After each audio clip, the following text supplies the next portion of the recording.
Hello दोस्तों, क्या हाल चाल है। सीबीएसई क्लास 10 बोर्ड का पेपर आने ही वाला है। 17 को मैथमेटिक्स का पेपर है, तो मैंने सोचा एक बार मैथ्स में क्विक रिवीजन बोल लो या फिर यूं बोल लो कि जितने इंपॉर्टेंट क्वेश्चंस मुझे लगे मैंने एनसीईआरटी से पिक किए हैं और वही आज के इस वीडियो में हम डिस्कस करने वाले हैं।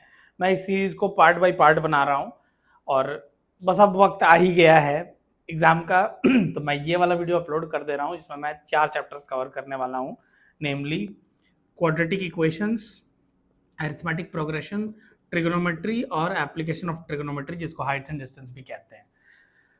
किसके लिए है ये वीडियो? ये वीडियो है अगर आपने साल भर बिल्कुल पढ़ाई नहीं की है। तो देखो, साल भर अगर बिल्कुल पढ़ाई नहीं की है तो एक दिन में कितना ही पढ़ लोगे और कितना ही स्कोर कर लोगे। लेकिन अगर आपने कुछ भी नहीं पढ़ा है ना, तब भी ये वीडियो आप देख सकते हो, क्योंकि आपको इससे एक समझ आ जाएगा कि जैसे ये चार चैप्टर्स की हम अगर बात कर रहे हैं तो सोचा कैसे जाता है क्वेश्चन सॉल्व करते वक्त, थॉट प्रोसेस क्या होना चाहिए, सॉल्व किस ढंग से किया जाता है, उससे आपको क्लैरिटी मिलेगी। और हो सकता है अगर आपको पहले शायद सिंगल डिजिट में नंबर मिलता तो अब हो सकता है डबल डिजिट तक आप पहुंच जाओ, और कौन जानता है कि अंडरस्टैंडिंग की वजह से बॉर्डर लाइन पर भी आ जाओ। और अगर ऑलरेडी आपका प्रिपरेशन बॉर्डर लाइन का है तो फॉर श्योर है कि इस अंडरस्टैंडिंग से हाई चांसेस हैं कि आप क्रॉस कर जाओगे पासिंग मार्क्स को।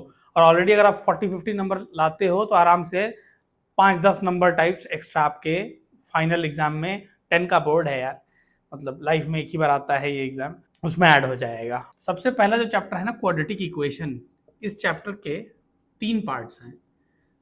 सबसे पहले हम बात करेंगे इस चैप्टर में स्टैंडर्ड फॉर्म की। किसके स्टैंडर्ड फॉर्म की? क्वाड्रेटिक इक्वेशन की। दूसरा, फैक्टराइजेशन से हम रूट्स कैसे निकालते हैं, फैक्टराइजेशन को सिंपल भाषा में कहते हैं मिडिल टर्म स्प्लिट। और थर्ड है nature of roots. Nature of roots, एक बार क्विकली मैं इन तीनों का कॉन्सेप्ट आपको रिकॉल करा देता हूं। Standard form of a quadratic equation क्या होता है? क्वाड्रेटिक इक्वेशन का स्टैंडर्ड फॉर्म होता है ax² plus bx plus c equal to 0, जहां पर a is not equal to 0। This goes without saying. क्यों? क्योंकि a अगर 0 हो गया तो x² रह ही नहीं जाएगा। 0 किसी से भी मल्टीप्लाई होता है तो उसको भी 0 कर देता है, तो ये एक लीनियर इक्वेशन हो जाएगा, क्वाड्रेटिक इक्वेशन रह ही नहीं जाएगा। इसीलिए ये लिखा जाता है। वैसे स्टैंडर्ड फॉर्म क्या है? ये स्टैंडर्ड फॉर्म मतलब कोई भी इक्वेशन अगर इस फॉर्म में हम ला पा रहे हैं तभी वो क्वाड्रेटिक इक्वेशन है। अगर किसी और फॉर्मेट में हमें कहीं स्क्वायर दिख रहा है, मतलब वेरिएबल का पावर 2 दिख रहा है, तो जरूरी नहीं है कि वो क्वाड्रेटिक इक्वेशन हो। क्वाड्रेटिक इक्वेशन में लाने के लिए इस फॉर्मेट में लाना पड़ेगा। फैक्टराइजेशन में क्या करते हैं? फैक्टराइजेशन में हम ये जो इक्वेशन है ना स्टैंडर्ड फॉर्म, इसमें a और c, a इंटू सी करते हैं। जो नंबर आता है इस नंबर को हम फैक्टराइज करते हैं। फॉर एग्जाम्पल 12 आया यहाँ पर, तो 12 को क्या क्या लिखा जा सकता है? 2 इंटू 6 लिखा जा सकता है, या 6 इंटू 2, या 4 इंटू 3। क्लियर? 6 को फिर मैं क्या लिख सकता हूँ? 2 इंटू 3 लिख सकता हूँ। तो मैं इसको प्राइम फैक्टर्स में तोड़ दूंगा। उसके बाद देखूंगा जो प्राइम फैक्टर्स हैं उनको ऐड करने से जो मिडिल टर्म है विच इज बी, ये आना चाहिए। तो क्या होता है, हमें 4 एक्सप्रेशंस मिल जाते हैं, उसमें से कॉमन लेके हम फाइनली 2 एक्सप्रेशन निकालते हैं, वहां एक्स के 2 वैल्यू आ जाते हैं। एक्स का हाईएस्ट पावर कितना है? 2। तो इस इक्वेशन के रूट्स कितने होंगे? 2 रूट्स, यानी एक्स जो वेरिएबल है उस वेरिएबल का वो वैल्यू जो पुट करते ये इक्वेशन 0 हो जाएगा, उसको रूट कहते हैं। इक्वेशन की जितनी डिग्री होती है उतने रूट्स होते हैं। इस इक्वेशन की डिग्री कितनी है? 2, तो रूट्स कितने होंगे? 2। तो फैक्टराइजेशन में हम इस तरीके से सॉल्व करते हैं। अभी मैं क्वेश्चंस भी दिखाऊंगा तो उससे और क्लैरिटी मिल जाएगी।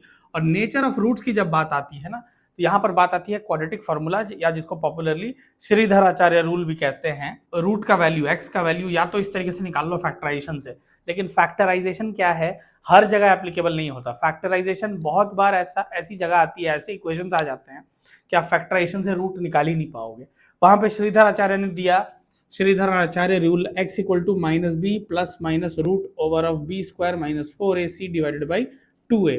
ये जो इक्वेशन है, ये जो x का वैल्यू निकालने का फॉर्मूला है, इसमें ये रूट ओवर के अंदर जो है ना, इसको हम कहते हैं कैपिटल D। फुल फॉर्म है इसका डिस्क्रिमिनेंट।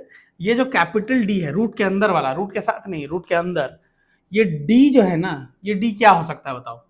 ये D या तो 0 हो सकता है, मैंने तो बॉर्डर सेट कर दिया कि 0 हो सकता है। अब एक तरफ अगर 0 हो सकता है तो बाकी दोनों तरफ क्या हो सकता है, या तो 0 से बड़ा या फिर 0 से छोटा। क्लियर। अब 0 के बराबर होता है, मान लो ये वैल्यू 0 हो गया, रूट के अंदर 0, तो क्या होगा, फाइनल आंसर भी 0। Minus b plus minus 0, minus b plus 0, minus b minus 0 बराबर, तो रूट सिर्फ क्या होगा, माइनस बी बाई 2 है। तो इक्वल टू 0 में रियल एंड इक्वल रूट्स आते हैं। और अगर ग्रेटर देन 0 है, मान लो ये वैल्यू कुछ पॉजिटिव आ रहा है, तो minus b plus minus b minus, real distinct roots. लेकिन अगर ये वैल्यू नेगेटिव हो गया, रूट के अंदर नेगेटिव आ गया, तो क्या करते हैं, क्लास 10 तक हमें ये नहीं पढ़ाया गया है। रूट ओवर के अंदर अगर नेगेटिव आने से मैथमेटिक्स में क्या ऑपरेशन होता है उसका, we don't know as of now, as of class 10। तो यहाँ पे हम कहते हैं नो रियल रूट्स। क्या रूट्स एग्जिस्ट करते हैं, हाँ करते हैं। 11 में पढ़ोगे, 12 में पढ़ोगे, कॉम्प्लेक्स नंबर बोल के टॉपिक आता है। क्वाड्रेटिक इक्वेशन फिर आएगा सीनियर क्लासेस में, वहां पे जब कॉम्प्लेक्स नंबर की बात हो जाएगी तो फिर इस पॉइंट को और डिटेल में पढ़ा जाता है। फिलहाल जब अगर डिस्क्रिमिनेंट लेस देन 0 नेगेटिव हो गया तो हम कह देंगे नो रियल रूट्स। क्लियर है। अब इस पर सवाल लगाते हैं जो कि इंपॉर्टेंट क्वेश्चंस है। एग्जाम्पल के लिए देखो, एक्सरसाइज 4.1 का क्वेश्चन नंबर 1 का 5th part. Exercise 4.1 question number 1 का 5th पार्ट बोल रहा है, check whether the following are quadratic equations. चेक करने के लिए क्या मतलब, कैसे चेक करेंगे, देखेंगे कि स्टैंडर्ड फॉर्म में हम उसको ला पा रहे हैं या नहीं। स्टैंडर्ड फॉर्म क्या होता है, ax² plus bx plus c equal to 0। Equal to 0 बहुत इंपॉर्टेंट है, क्योंकि इक्वल टू नहीं होगा तो फिर वो इक्वेशन नहीं होगा, वो पॉलिनोमियल बन जाएगा। This is the standard form. तो क्वेश्चन दिया है 2x minus 1 into x minus 3 equal to x plus 5 into x minus 1। तो पहले मल्टीप्लाई करके चेक कर लो। 2x को पहले x से मल्टीप्लाई करो, उसके बाद -3 से या 3 से, और साइन माइनस आएगा। फिर 1 को मल्टीप्लाई करो x से, फिर 3 से। इधर भी x पहले मल्टीप्लाई होगा x से, फिर 1 से। 5 मल्टीप्लाई होगा x से, फिर 5 1 से। यानी 2x इंटू एक्स हो जाएगा 2x²।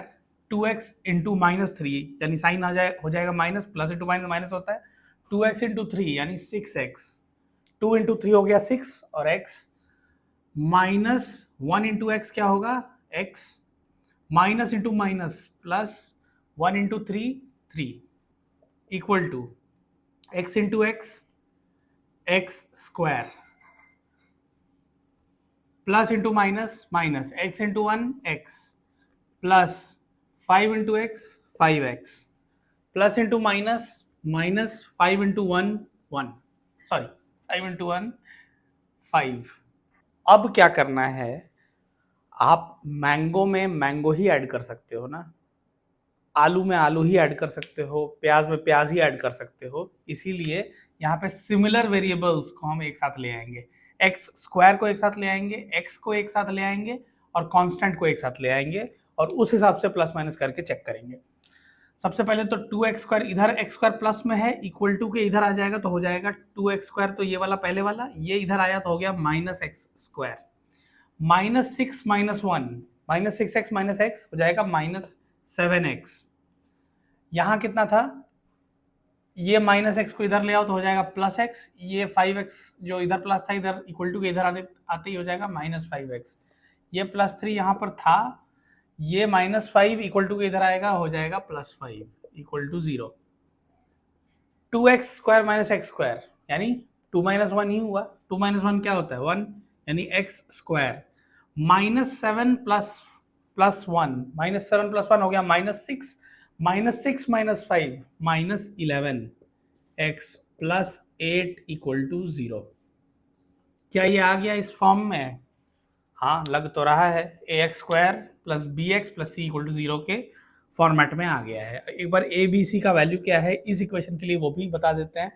a का वैल्यू क्या है, x² का कोएफिशिएंट 1।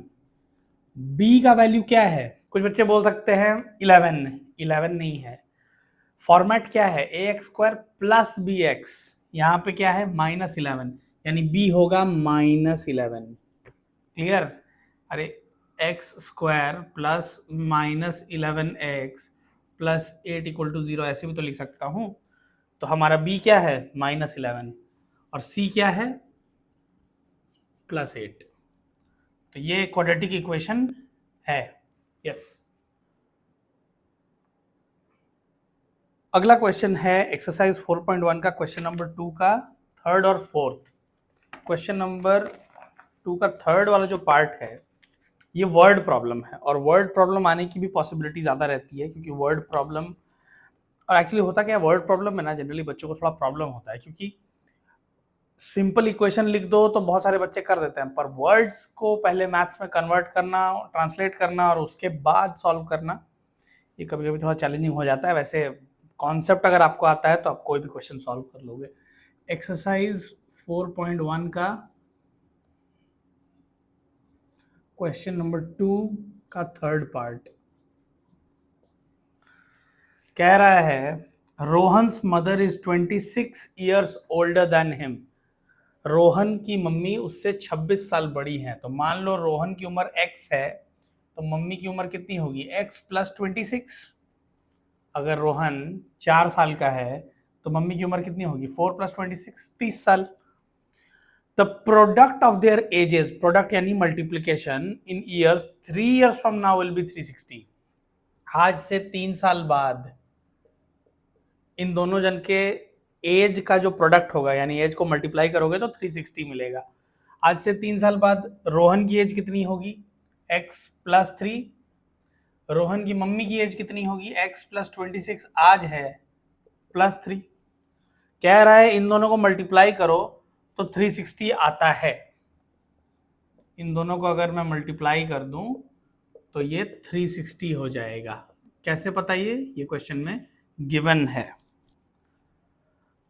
अच्छा, क्वेश्चन क्या है, क्वेश्चन अगर आप पढ़ो तो लिखा है represent the following situations in the form of a quadratic equation.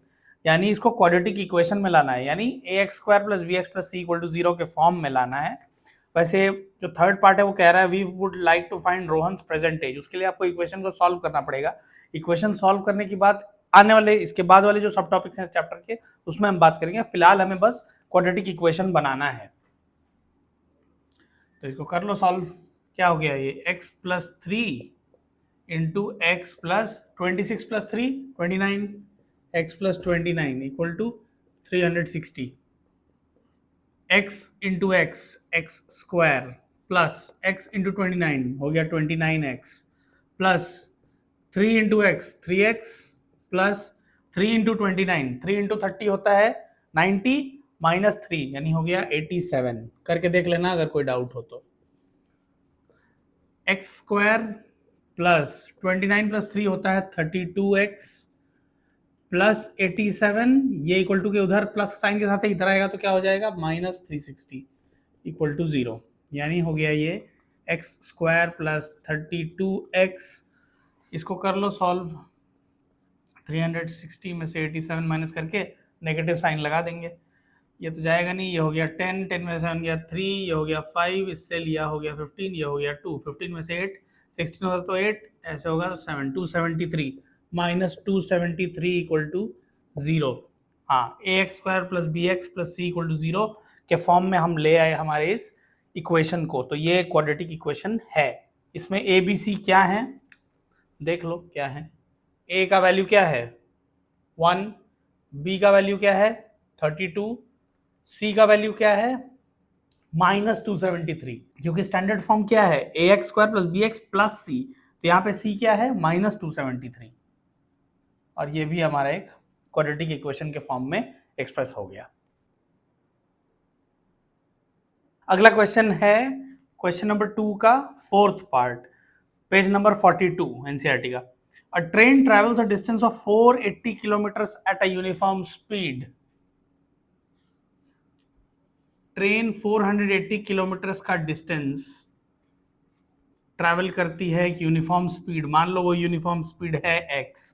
आप इस यूनिफॉर्म स्पीड को v भी कंसिडर कर सकते हो, यानी velocity. Train travels at a distance of 480 kilometres at a uniform speed if the speed had been 8 kilometre per hour less. यानी अगर ये स्पीड x नहीं होकर क्या होती, x -8 then it would have taken 3 hours more to cover the same distance. अगर इस distance को ट्रैवल करने में टाइम t लगा तो इस स्पीड से आने में टाइम लगता t+3, 3 घंटे ज्यादा लगते. We need to find the speed of the train, यानी x में एक इक्वेशन बनाना है. कैसे बनाएं? हमें पता है वेलोसिटी का मतलब या स्पीड का मतलब होता है distance by time. Total distance कितना कवर हुआ, कितने टाइम में कवर हुआ, वही स्पीड होता है. तो इसको दोनों बार के लिए अप्लाई कर देते हैं. पहले वाले में, इस सिचुएशन में x क्या है, 480 बाई टी. इसको मैं इक्वेशन 1 दे देता हूं. अच्छा, इसमें आप ऊपर लिख सकते हो, मैं आपको समझाने के लिए इस तरीके से लिख रहा हूं. आप ऊपर लिख सकते हो, let the velocity be x when the train covered a distance of 480 kilometers in time t. Therefore, the velocity would be x minus 8 kilometer per hour in the second situation to cover a distance of 480 kilometers and the time would be t+3 hours. इस तरीके से करके मैं simple calculation आपको बता रहा हूँ, जो लैंग्वेज है वो आप ऊपर लिख लेना. और दूसरा जो है x minus 8 वाला, ये हो जाएगा 480, डिस्टेंस तो उतना ही है, बाई t+3. ये सेकेंड इक्वेशन है. अब हमें क्या करना है, हमें x में इक्वेशन बनाना है, लेकिन यहां तो हमारे पास t भी आ गया है. तो क्या करें, t को एलिमिनेट कर देते हैं, t को हटा देते हैं. उसके लिए हम दोनों इक्वेशन को t के टर्म्स में लिखते हैं और फिर इक्वेट कर देते हैं, मतलब दोनों को इक्वल टू कर देते हैं.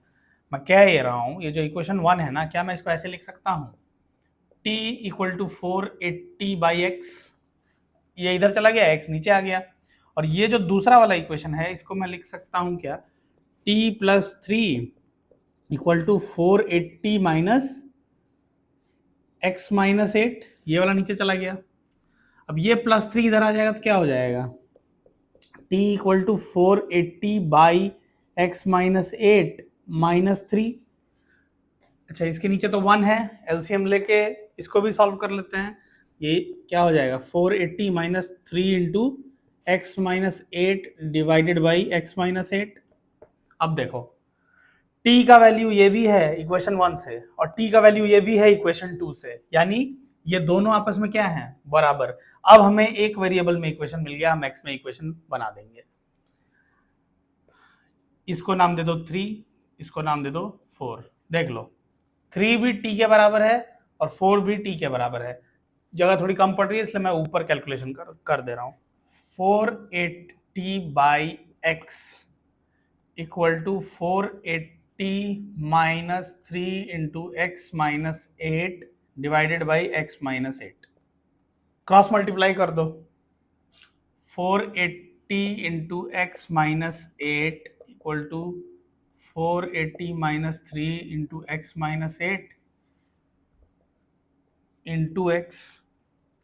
पूरे से मल्टीप्लाई होगा ना ये, तो ये हो जाएगा 480x माइनस 480 इंटू 8, 8 8 64, 8 4 32 प्लस 3 हो गया 6 हो गया 38, 3840 equal to 480x minus 3x into x minus 8. इधर 480x, इधर भी 480x कैंसिल आउट हो जाएगा, क्योंकि यहाँ प्लस है, इधर आएगा तो ये माइनस हो जाएगा. Minus 3840 equal to minus 3x into x minus 8. यहाँ भी माइनस, यहाँ भी माइनस, ये भी कैंसिल हो जाएगा. 3x into x minus 8 equal to 3840. 3 से डिविजिबल है कि नहीं देखने के लिए क्या करते हैं, ऐड कर लो सबको. 8 प्लस 3 हो गया 11, 11 प्लस 4 15, 15 आता है 3 के टेबल में, तो 3 से कट जाएगा ये, यानी x into x minus 8 equal to 3 से इसको डिवाइड करो, 3 1 3, 3 2 6, 2 3 8 24, 1280. अब x इंटू एक्स हो जाएगा x square minus 8 into x हो जाएगा 8x, ये प्लस इधर आ जाएगा तो हो जाएगा माइनस 1280 इक्वल टू 0. बन गया हम लोग का क्वाड्रेटिक इक्वेशन. a का वैल्यू 1, b का वैल्यू -8, c का वैल्यू -1280. क्वाड्रेटिक इक्वेशन में जो सेकंड सब टॉपिक है वो है finding the roots by factorisation, जिसको सिंपल भाषा में मिडिल टर्म स्प्लिट कहते हैं। उसके लिए एनसीईआरटी का पेज नंबर 43 में आ जाओ। एग्जाम्पल नंबर 4 कह रहा है, एक इक्वेशन दिया है, बोल रहा है find the roots of the quadratic equation 6x² minus x minus 2 equal to 0। Middle term split के लिए हम क्या करते हैं, a और c को मल्टीप्लाई करते हैं, तो a इंटू सी क्या हो जाएगा, 6 इंटू माइनस 2 यानी कितना, -12। अब आप 12 के फैक्टर्स देखो, प्राइम फैक्टराइजेशन करो 12 का, क्या हो सकता है, 2 इंटू 6 हो सकता है, 4 इंटू 3 हो सकता है, रिवर्स भी हो सकता है, 6 इंटू 2, 3 इंटू 4, एक ही बात है। ओके, हमें कहां तक पहुंचना है, -1। हमें वो प्राइम फैक्टर्स लेने हैं जो जब हम ऐड करें तो -1 तक हम पहुंच पाए। अब देखो 2 और 6 में डिफरेंस कितना, 4 का, तो 1 तो नहीं दिख रहा है डिफरेंस, 4 और 3 में डिफरेंस 1 का, लेकिन हमें पहुंचना है -4 तक। तो क्यों ना इसको मैं ऐसे लिख दूं, 6x² plus 3x minus 4x minus 2 equal to 0। मैंने क्या किया, मैंने यहाँ पे जो -1 है ना, उसको मैंने +3 -4 लिखा। आपके पास 3 रुपए हैं, मैं आपसे 4 रुपए मांग लूँ, तो आपको क्या करना पड़ेगा, पहले तो आप 3 रुपए मुझे दे दोगे, 1 रुपए जो आपको मुझे देने हैं वो आप किसी से उधार लेके दोगे, तो आप -1 पे चले जाओगे। +3 -4 -1। इस मिडिल टर्म को मैंने 2 टर्म्स में स्प्लिट कर दिया। अब क्या होगा, दोनों से मैं कॉमन लेके 2 एक्सप्रेशन बना के x के 2 वैल्यू निकाल लूंगा। देख लो, 6x² प्लस 3x में कॉमन क्या है, 3x क्या दोनों में है, हाँ 3x मैंने कॉमन लिया, तो इसमें क्या बचा, इसमें बच गया 2x प्लस 1 माइनस, इन दोनों में क्या कॉमन है, 2 कॉमन है, तो 2x प्लस 1, क्योंकि मैंने माइनस भी कॉमन लिया है, इक्वल टू 0। मिडिल टर्म में ध्यान ये रखना पड़ता है कि यहाँ पे जब हम कॉमन लेते हैं ना, तो ये ब्रैकेट सेम आना चाहिए, तभी इस ब्रैकेट को भी हम कॉमन ले पाएंगे। तो ये हो जाएगा 2x प्लस 1, मैंने कॉमन ले लिया, तो क्या बच गया, 3x minus 2 equal to 0। Therefore 2x plus 1 equal to 0 और दूसरा है 3x माइनस 2 इक्वल टू 0, यानी 2x equal to -1, 3x equal to 2, ये उधर चला गया, तो x आ गया -1/2 एंड यहां से क्या आया 2/3। तो ये हमारे 2 रूट्स निकल आए इस इक्वेशन के मिडिल टर्म स्प्लिट से। कर लो कॉपी।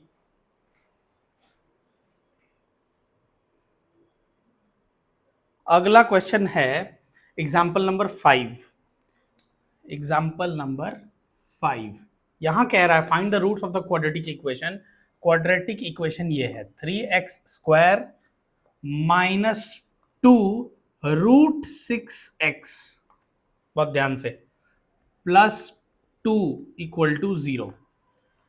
यहां पर a क्या है, a का वैल्यू है 3, b क्या है, b का वैल्यू है -2 रूट 6, क्योंकि हमें वेरिएबल के साथ जो कोएफिशिएंट है वो a, b और c में कंसिडर करना है। c क्या है, +2। अब a इंटू सी अगर मैं करूं, a इंटू सी, तो वो हो जाएगा 3 इंटू 2, 3 इंटू 2 क्या होता है, 6।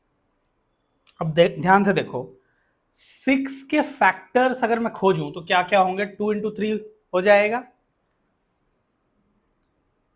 2 इंटू 3। लेकिन एक बात बताओ, 2 3 का गैप कितना है, 1 का, मुझे 1 तक नहीं पहुंचना है, मुझे -2 रूट 6 को ऐसे तोड़ना है कि अगर जोड़ूं तो -2 रूट 6 ही आए।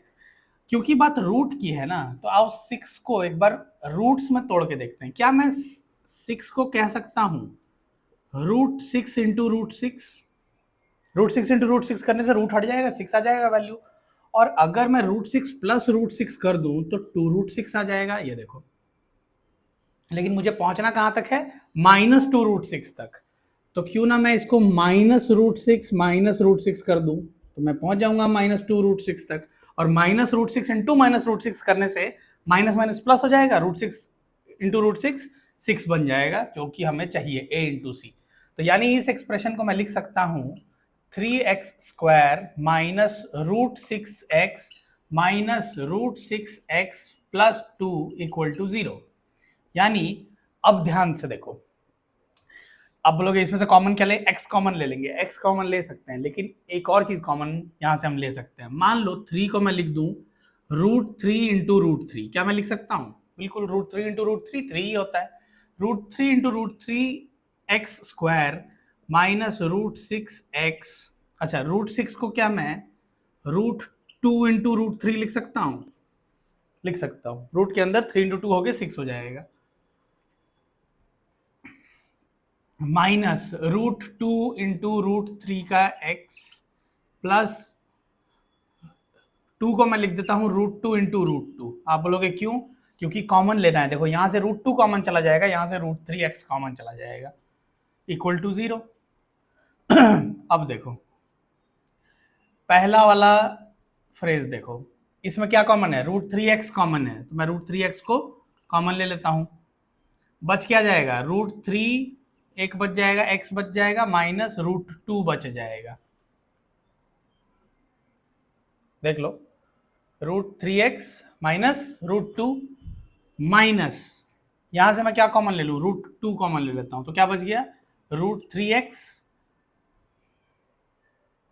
हाँ माइनस कॉमन लिया ना, तो √3x माइनस √2 इक्वल टू 0। ये वाला ब्रैकेट और ये वाला ब्रैकेट सेम होने चाहिए, तभी हम कॉमन ले पाएंगे ना। यहां पे माइनस क्यों आया? क्योंकि मैंने माइनस कॉमन लिया था, तभी तो जब इसको एक्सपैंड करूंगा तो माइनस इंटू माइनस होके ये वाला प्लस आएगा। अब कॉमन ले लो √3x माइनस √2 को, तो एक्चुअली क्या देखने को मिलेगा पता है? √3x माइनस √2 को कॉमन लेने से ना दिखेगा कि जो दूसरा वाला टर्म भी बन रहा है, जो बच जा रहा है, वो भी √3x माइनस √2 ही है। यानी x के दो इक्वल रूट्स आएंगे, यानी x के जो दो वैल्यू होंगे, देख लो, √3x minus √2 equal to 0 and ये वाला भी 0 हो जाएगा, तो √3x माइनस √2 इक्वल टू 0। यानी दोनों तरफ से x के वैल्यू क्या आएंगे? इसको उधर ले जाओ तो प्लस √2, फिर ये वाला नीचे आ जाएगा डिवीजन में, यानी √2/3, और दूसरा रूट भी क्या होगा? √2/3 ही होगा। ये है रूट्स इस इक्वेशन के। ये क्वेश्चन एग्जाम में आ सकता है क्योंकि यहाँ पर √6 जो पार्ट है ना, ये मिडिल टर्म फैक्टराइजेशन में, मतलब मिडिल टर्म स्प्लिट में थोड़ा सा कंफ्यूजन क्रिएट कर सकता है। पर आपको ध्यान ये रखना है कि a इंटू सी का जो वैल्यू आया है उसको इस तरीके से लिखना है कि उन नंबर्स को जब मल्टीप्लाई करो तो a इंटू सी ही आए। देख लो, माइनस माइनस प्लस, √6 इंटू √6 6, ये देखो। और अगर ऐड करें तो b आए, मल्टीप्लाई करें तो a इंटू सी आए, और ऐड करें तो b आए। ये आपको मिडिल टर्म स्प्लिट में ध्यान रखना है। कर लो कॉपी। अगला क्वेश्चन है एक्सरसाइज 4.2 पेज नंबर 44 का क्वेश्चन नंबर 4 और 5। Exercise 4.2 question number 4, find 2 consecutive positive integers. Consecutive मतलब एक के बाद एक। 2 कंसेक्यूटिव पॉजिटिव इंटीजर्स अगर बोल दिया है तो मान लो पहला इंटीजर है x, तो दूसरा क्या होगा? x+1। ठीक है, पॉजिटिव इंटीजर बोला है यानी x का क्वाड्रेटिक इक्वेशन बनेगा, चैप्टर वही है, क्वाड्रेटिक इक्वेशन बनेगा, x के दो वैल्यू आएंगे, तो नेगेटिव वैल्यू को हम, अगर आया नेगेटिव वैल्यू तो हम डिस्कार्ड कर देंगे। 2 consecutive positive integers, sum of whose square is 365। इन दोनों के स्क्वायर का सम का स्क्वायर नहीं, स्क्वायर का सम, फर्क है। स्क्वायर कर दो पहले का स्क्वायर प्लस, प्लस क्यों? सम बोला है इसलिए, प्लस दूसरे का स्क्वायर, इन दोनों का सम, यानी इन दोनों को ऐड करोगे तो आएगा 365, 365। क्या क्वेश्चन क्या है? वही दोनों कंसेक्यूटिव पॉजिटिव इंटीजर्स बताओ, यानी आपको x और x+1 का वैल्यू बताना है। x का वैल्यू मिल जाए तो हम x+1 भी निकाल लेंगे। कर लो इसको सॉल्व। x² प्लस ये क्या है? a+b whole square. a+b whole square क्या होता है? a² + 2ab + b²। इसमें a ये है, b ये है, यानी a का square plus 2ab plus b² equal to 365। x² plus x² क्या हो जाएगा? 2x² plus 2 into x into 1, 2 into 1 2 plus 2x plus 1, 1 square 1 plus 365 इधर आ जाएगा तो क्या हो जाएगा minus 365 equal to 0 implies 2x square plus 2x plus नहीं होगा। क्यों? मान लो आपके पास 1 रुपया है, मैंने आपसे 365 रुपए मांग लिए, तब क्या करोगे? 1 रुपये पहले मुझे दे दोगे, बाकी 364 रुपीज आप कहीं से मांग के लाकर दोगे, तो आप पे उधारी हो जाएगी 364 रुपीज की, यानी माइनस 364 इक्वल टू 0। अब ध्यान से देखो 2 2 364 लास्ट में 2 का मल्टीपल है, यानी इसमें से 2 कॉमन ले सकता हूं मैं, यानी 2 अगर मैं कॉमन ले लूं तो क्या बच जाएगा x square plus x minus, इसमें से 2 कॉमन लेने से क्या बचेगा 2 1 2 2 8 16 2 2 4।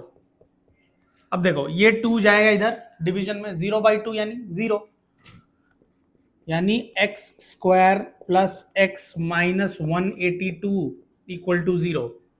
ये बन गया मेरा क्या क्वाड्रेटिक इक्वेशन। लेकिन हमें क्या फाइंड करना है x और x प्लस 1 का वैल्यू, और x क्या है पॉजिटिव इंटीजर है, तो हमें इसका रूट निकालना पड़ेगा, x का वैल्यू निकालना पड़ेगा। पहले यहां तक कॉपी कर लो, उसके बाद रूट भी कैलकुलेट कर लेते हैं।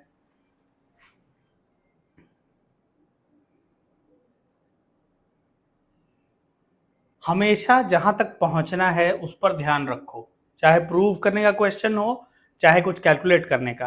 किसका वैल्यू कैलकुलेट करना है, क्या प्रूव करना है, वो उस पर ध्यान रखो, वो ऊपर साइड में कहीं लिख लो। जैसे मैंने इसको अभी रब किया तो मैंने इस इक्वेशन को यहाँ पर लिख लिया, क्योंकि ये इंपॉर्टेंट है, इसी का रूट निकालना है। X square plus x minus 182 equal to 0। अब एक बात बताओ, ए क्या है 1, सी क्या है माइनस 182, तो a इंटू सी करके देखो वैल्यू, a इंटू सी करने से कितना आएगा 1 इंटू माइनस 182, माइनस 182 ही आएगा, माइनस 182। और हमें पहुंचना कहां है प्लस 1 तक, यानी 182 को ऐसे ब्रेक करना है, उसके ऐसे प्राइम फैक्टर्स को लेना है जिनको जब हम मल्टीप्लाई करें तो माइनस 182 आए, लेकिन ऐड करें तो क्या आए प्लस 1।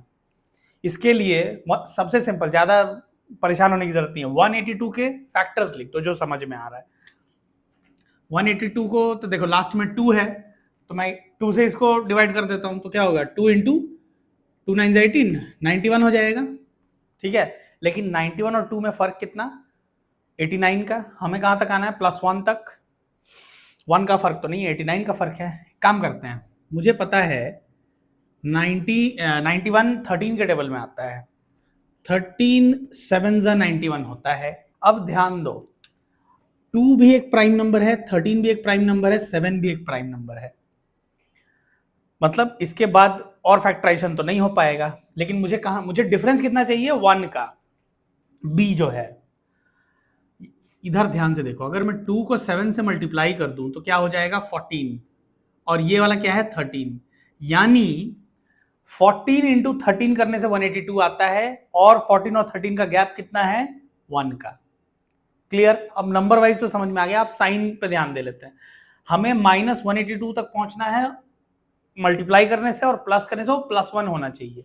एक काम करते हैं, प्लस 14 इंटू माइनस 13 कर देते हैं, देख लो प्लस 14 माइनस 13 कितना होगा प्लस 1, और प्लस 14 इंटू माइनस 13 कितना होगा माइनस 182। हमारा काम हो गया। यानी इस प्लस 1 को मैं इस तरीके से लिखूंगा, देखो x square plus 14x minus 13x minus 182 equal to 0।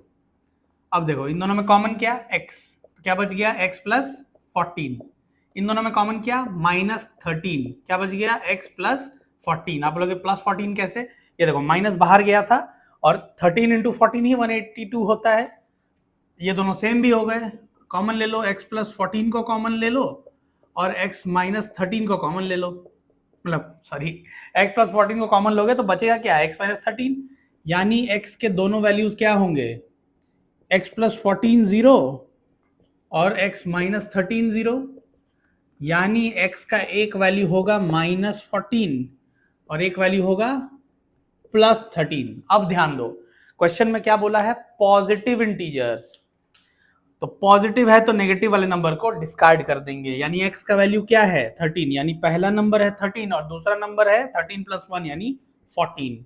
ये होगा हमारा आंसर।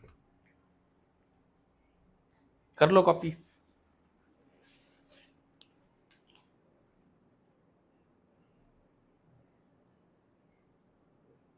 अब आते हैं क्वाड्रेटिक इक्वेशन का लास्ट सब टॉपिक जो है नेचर ऑफ रूट्स। जब नेचर ऑफ रूट्स की बात आती है ना, तो बात आती है डिस्क्रिमिनेंट की।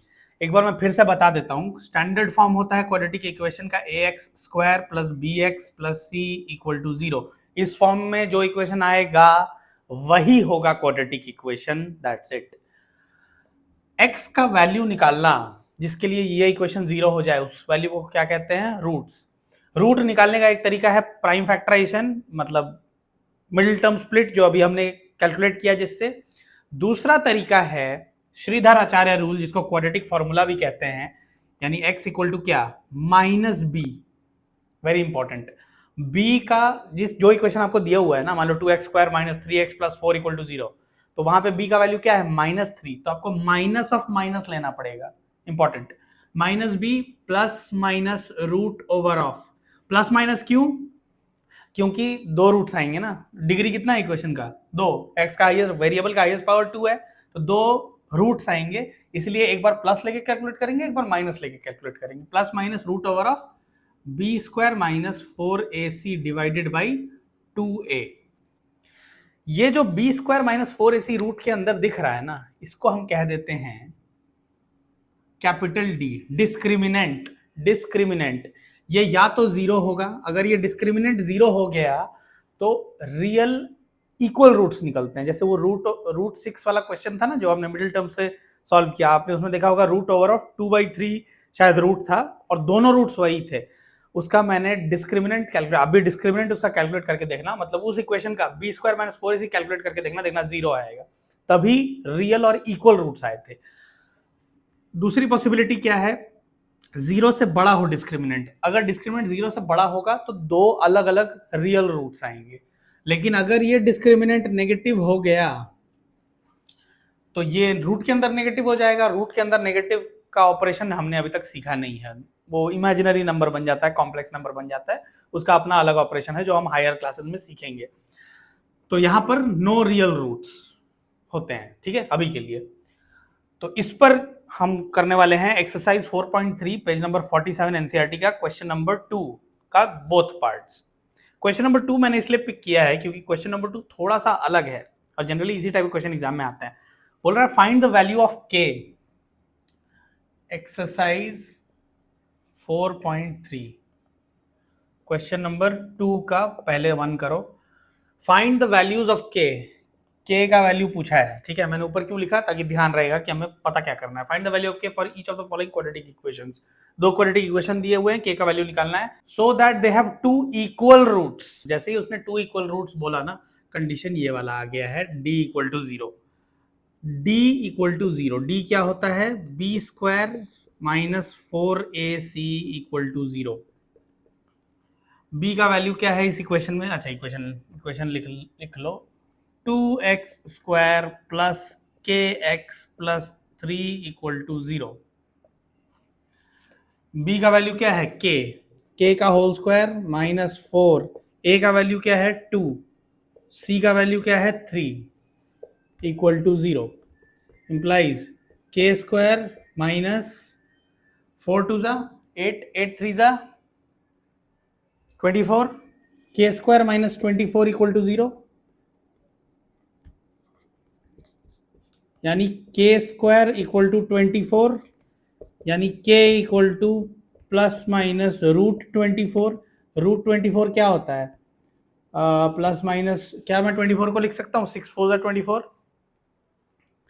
6 × 4, √4 होता है 2, यानी ±2√6 k का वैल्यू होगा। 2 का होल स्क्वायर करोगे तो 4 और √6 का होल स्क्वायर करोगे तो 6, 4 6 24। और सेम चीज माइनस में भी होगा, -2√6 × -2√6, माइनस माइनस प्लस, 2 × 2 4, √6 × √6 6, 4 × 6 24।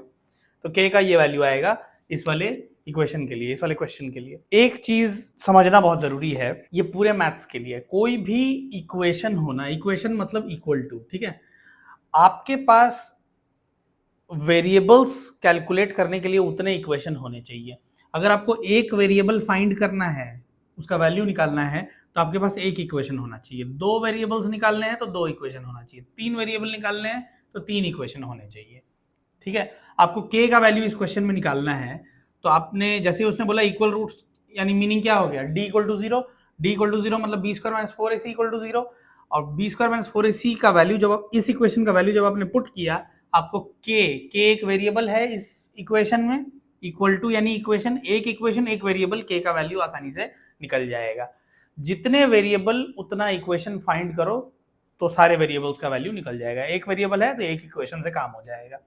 ये फर्स्ट पार्ट था। ऐसे ही सेकंड पार्ट है जो कह रहा है, हाँ सेकंड पार्ट क्या किया है, उसको ax square plus B x plus C equal to zero के फॉर्मेट में दे के नहीं रखा है उसको। पहले आपको ax square plus B x plus C के फॉर्मेट में लाना पड़ेगा, उसके बाद आप d इक्वल टू जीरो करके B square minus four A C equal to zero करके उसका वैल्यू निकाल सकते हो। कर देता हूं मैं वो भी सॉल्व, ये नहीं हुआ तो कॉपी कर लो।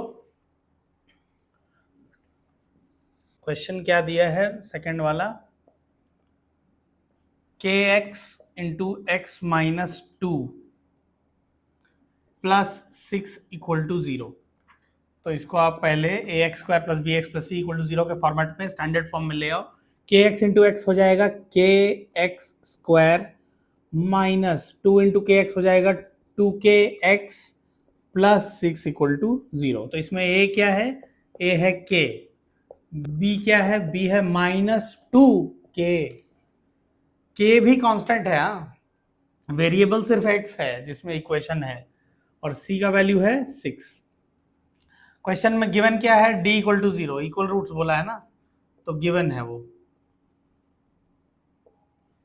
यानी b square minus four A C equal to zero.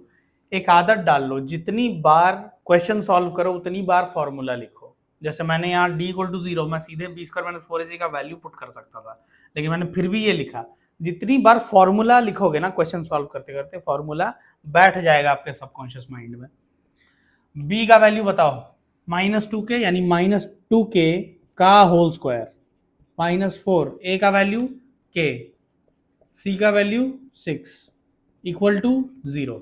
मिल गया इक्वेशन, हो जाएगा वैल्यू मतलब वैल्यू फाइंड आउट कर लेंगे। मैं यहाँ के बाद ऊपर लिख रहा हूँ माइनस टू के का whole square, minus two into minus two four, और k का स्क्वायर के स्क्वायर, यानी four k square minus four into k into six, four into six 24, यानी माइनस 24 के इक्वल टू जीरो। देख लो दोनों में फोर है, फोर को कॉमन ले लो, हो जाएगा के स्क्वायर माइनस सिक्स के इक्वल टू जीरो। यानी देख लो ये फोर इधर जाएगा, जीरो से डिवाइड होगा, जीरो बाई फोर जीरो ही हो जाएगा, के स्क्वायर माइनस सिक्स के इक्वल टू जीरो। अब इसमें से मैं के कॉमन ले लेता हूँ, तो हो जाएगा k minus six equal to zero. यानी k के दो वैल्यूज हैं जो यहां से निकल रहे हैं। क्यों बोलो तो ये देखो, यहां भी पावर टू था इसलिए, तो एक वैल्यू तो k का आ रहा है जीरो और एक आ रहा है सिक्स। अब देख लो इक्वेशन में पुट करके देख लो, ये जो इक्वेशन निकला हमारा, अगर k का वैल्यू जीरो हो तो कोई मतलब ही नहीं बनेगा, तो जीरो को हम कंसिडर नहीं करेंगे। k का वैल्यू क्या है, six, six x square minus twelve x plus six equal to zero, ये होगा क्वाड्रेटिक इक्वेशन।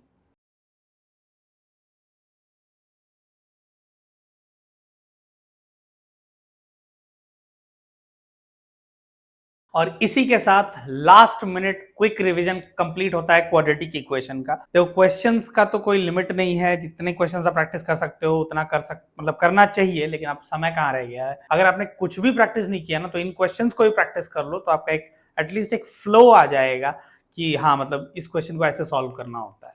कई बार लास्ट मोमेंट पे जो चीज स्ट्राइक करती है, जो चीज समझ आती है ना, वो एग्जाम में बहुत हेल्प करती है। अगला चैप्टर है arithmetic progression, AP. Arithmetic progression के भी तीन पार्ट्स हैं बुक में, ये पहले मैं समझाने के लिए क्विकली बता दे रहा हूं, उसके बाद इसके भी कुछ क्वेश्चंस मैंने शॉर्टलिस्ट किए हैं। अरिथमेटिक प्रोग्रेशन की जब बात आती है ना, सबसे पहले कोई भी सीरीज मतलब जो चलता जाएगा चलता जाएगा चलता जाएगा चलता जाएगा इंफिनिटी तक चलता जाएगा, वो एक सीरीज है जिसमें एक पैटर्न है। तो सीरीज तो इनफाइनाइट तरीके के हो सकते हैं, होते हैं। उन इनफाइनाइट सीरीज में से एक सीरीज होता है जिसमें हर दो टर्म्स के बीच का गैप सेम होता है, गैप सेम होता है, उसको हम अरिथमेटिक प्रोग्रेशन कह देते हैं। प्रोग्रेशन मतलब बढ़ना, अरिथमेटिक मतलब सिंपल तरीके से एक फिक्स्ड डिफरेंस के साथ, जैसे for example 2 4 6 8 10 dot dot dot, ये एक अरिथमेटिक प्रोग्रेशन है। क्यों? क्योंकि दोनों के बीच का गैप कितना है, किसी भी दो टर्म्स को उठाओ तो गैप कितना है, 2 का। देख लो 4 - 2 2, 6 - 4 2, 8 - 6 2, 10 - 8 2। लेकिन 1 2 4 8 16 क्या ये भी एक एपी है, अरिथमेटिक प्रोग्रेशन है? नहीं। क्यों? क्योंकि किसी भी दो को उठाओ तो गैप सेम नहीं है। यहाँ पे गैप कितना है, 1 का, यहाँ गैप कितना है, 2 का, यहाँ गैप कितना है, 4 का, यहाँ गैप कितना है, 8 का। समझ आ रही है बात? गैप सेम नहीं है तो ये एपी नहीं है। तो एपी का डेफिनेशन जो है, डेफिनेशन ये है कि इसमें एक कॉमन डिफरेंस होता है, CD common difference. Common difference clear, एक डिफरेंस जो कॉमन है होगा किसी भी दो कंसेक्यूटिव टर्म्स के बीच का। इसको फाइंड करने के लिए सिंपल सा लॉजिक क्या है, दो टर्म्स अगर उठा रहे हो ना तो राइट वाला माइनस लेफ्ट वाला, मान लो आपने ये दोनों टर्म्स उठाए तो राइट वाला क्या है, लिख दो 6 माइनस लेफ्ट वाला क्या है 4, 6 - 4 कितना आया 2। फिर किसी दो टर्म्स को उठाओ, जैसे ये दो हो गए, राइट वाला क्या है 10, लेफ्ट वाला क्या है 8, 10 - 8 करके देख लो, हो गया 2 है, देखो 2 2 दोनों में आया। इस तरीके से आप चेक कर सकते हो कि जो सीरीज आपको गिवन है वो अरिथमेटिक प्रोग्रेशन है या नहीं। बुक में ये R - L लिख के नहीं, क्या लिखा है पता है? पहले वाले को बोल दिया है A1, दूसरे को A2, टर्म्स जो हैं A3 A4 A5। बुक में इसको लिखा है A2 - A1, A2 - A1 4 - 2, या फिर A3 - A2, या फिर A4 - A3। क्लियर? दो कंसेक्यूटिव टर्म्स के बीच का डिफरेंस निकालने का तरीका, और वो सेम अगर आया तब वो अरिथमेटिक प्रोग्रेशन है। ये सबसे पहले हमने समझ लिया डेफिनेशन में। जो दूसरा पार्ट है इस चैप्टर का,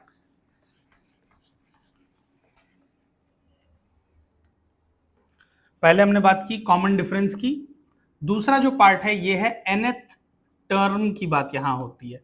nth टर्म यानी मान लो 2 4 6 8 10 12 14 dot dot dot dot dot dot dot, क्या ये एक अरिथमेटिक प्रोग्रेशन है?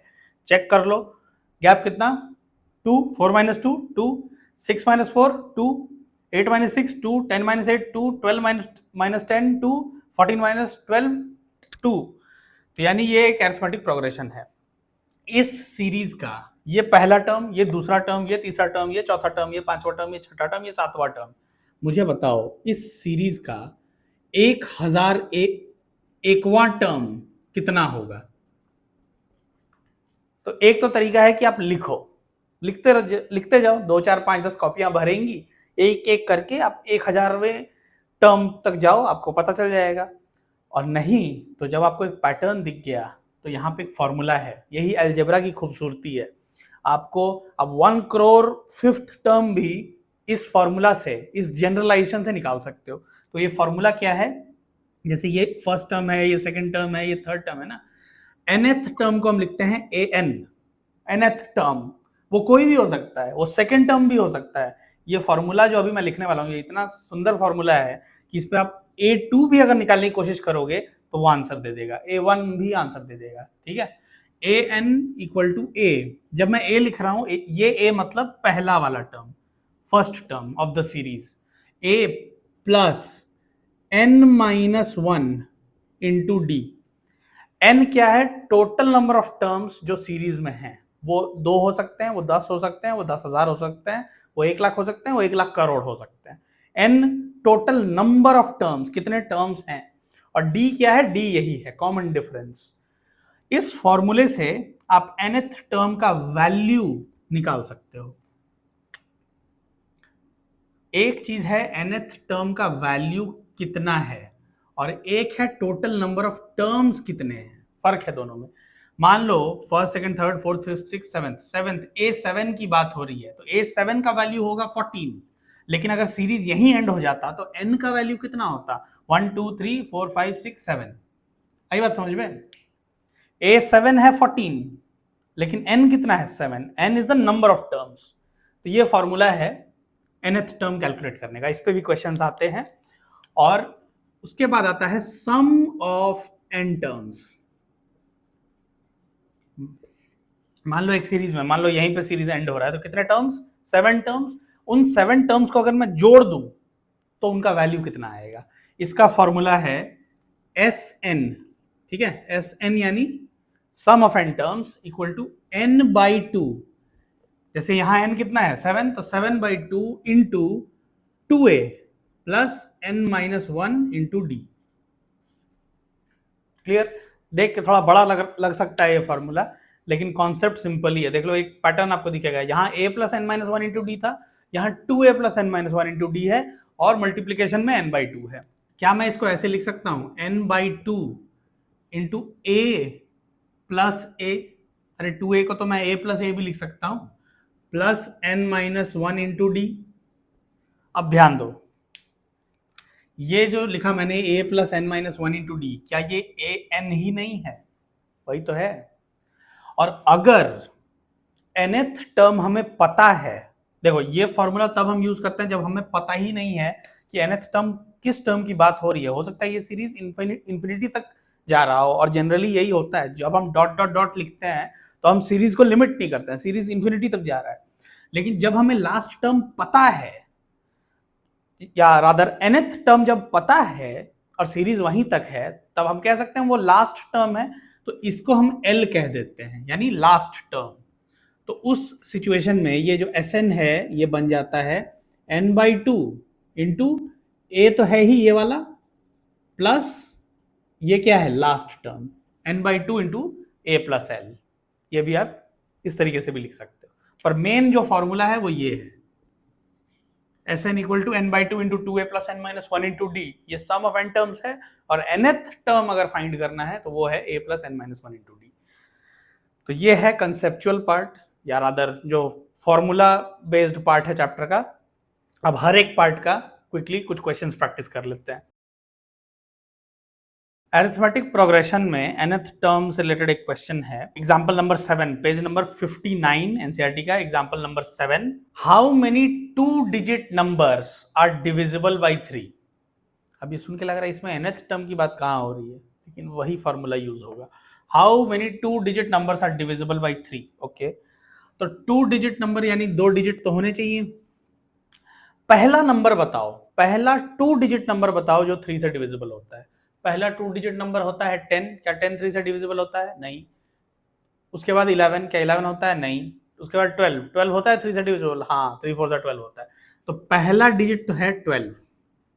ओके, करते करते करते करते करते आखिरी 2 डिजिट नंबर बताओ। यार पहला 3 डिजिट नंबर तो 100 होता है, उसके पहले वाला होगा आखिरी 2 डिजिट विच इज 99। क्या 99 3 से डिविजिबल होता है? हाँ होता है।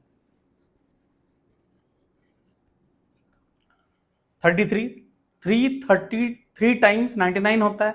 यानी देखो ये सीरीज क्या हुआ, ये सीरीज का लास्ट टर्म हमें पता चल गया। ये एक बाउंडेड सीरीज है, मतलब जिसका एक एंड है। 12 से शुरू करेंगे, अगला टर्म क्या होगा जो 3 से डिविजिबल होगा? 15, उसके बाद 18, उसके बाद 21, ऐसे चलते चलते चलते चलते चलते कहां तक जाएगा? 99 तक।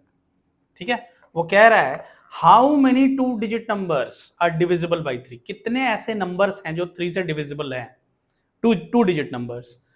तो आपको बेसिकली पूछा क्या है पता है, कि इस सीरीज में टोटल नंबर ऑफ टर्म्स कितने हैं। वो जो फॉर्मूला है ना an equal to a plus n-1 into d, उसमें से आपको n पूछा है, नंबर ऑफ टर्म्स। तो निकाल लो, फॉर्मूला क्या है? an equal to a plus n-1 into d. हमेशा फॉर्मूला लिखो, जितना फॉर्मूला लिखोगे फॉर्मूला याद होता जाएगा। ऐसे लिख लो, वी नो, कि हमें पता है कि an क्या होता है? a plus n-1 into D होता है अरिथमेटिक प्रोग्रेशन के केस में। an क्या है? लास्ट टर्म 99 है। हाँ, an इक्वल टू a, अच्छा a मैंने क्या बोला था? फर्स्ट टर्म है, यानी 12 प्लस, चलो an का वैल्यू ही लिख लो 99, प्लस n का वैल्यू हमें नहीं पता, वही तो फाइंड करना है, इंटू d। d के लिए क्या करते हैं? राइट वाला टर्म माइनस लेफ्ट वाला टर्म क्या है, 15 माइनस 12, 15 माइनस 12, आपके पास 15 रुपए है, मैंने 12 रुपए ले लिए, कितना बचा, 3 रुपए। ध्यान रखना कभी कभी क्या होता है, इधर 15 दे देगा उधर 12 दे देगा, तो वैसे सिचुएशन में -3 आएगा कॉमन डिफरेंस। कॉमन डिफरेंस जरूरी नहीं सिर्फ पॉजिटिव हो, कॉमन डिफरेंस पॉजिटिव भी हो सकता है, कॉमन डिफरेंस नेगेटिव भी हो सकता है, मतलब एक डिक्रीजिंग सीरीज भी एक एपी हो सकता है जिसका वैल्यू कंटिन्यूअसली घटते जा रहा है और फिर नेगेटिव नंबर शुरू हो गए, तो यानी कॉमन डिफरेंस नेगेटिव भी आ सकता है और कॉमन डिफरेंस 0 भी हो सकता है, ध्यान रहे। तो यहाँ पे कितना है 3। अब देखो, अब तो सिंपल अलजेब्रा है, देखो एक इक्वेशन है, एक वेरिएबल है n, आराम से वैल्यू निकल जाएगा। क्या करें, 3 into n minus 1 equal to, ये वाला वैल्यू मैंने रहने दिया, यहाँ पे 12 कौन से साइन के साथ है, प्लस, इक्वल टू के उधर जाएगा तो क्या हो जाएगा, माइनस, 99 माइनस 12, 99 माइनस 12, 99 माइनस 10 कितना होता है, 89, माइनस 2 हो गया 87, 87 यानी 3 इंटू एन माइनस 1 कितना हो गया, 87। क्या 3 के टेबल में 87 आता है, देख लेते हैं। 3 से डिविजिबल होने के लिए कैसे चेक करते हैं, दोनों डिजिट को ऐड कर दो, अगर वो 3 के टेबल में होगा यानी वो 3 से डिविजिबल है। 8 प्लस 8 करते तो 16 होता, लेकिन हमें करना है 8 प्लस 7 तो होता है 15। क्या 15 3 के टेबल में आता है, हाँ बिल्कुल आता है, यानी n minus 1 equal to 87 by 3 करने से इसका वैल्यू कितना आएगा, 3 1 3, 3 2 6, 3 9 27, 29, यानी n माइनस 1 का वैल्यू अगर 29 है तो ये माइनस 1 उधर जाएगा तो क्या हो जाएगा, +1, यानी n का वैल्यू हो गया 30। यानी ये जो सीरीज है ना, इस सीरीज में 30 टर्म्स हैं, नंबर ऑफ टर्म्स कितने हैं 30, और वो सारे 30 के 30 टर्म्स डिविजिबल हैं 3 से। हो गया, निकल गया आंसर।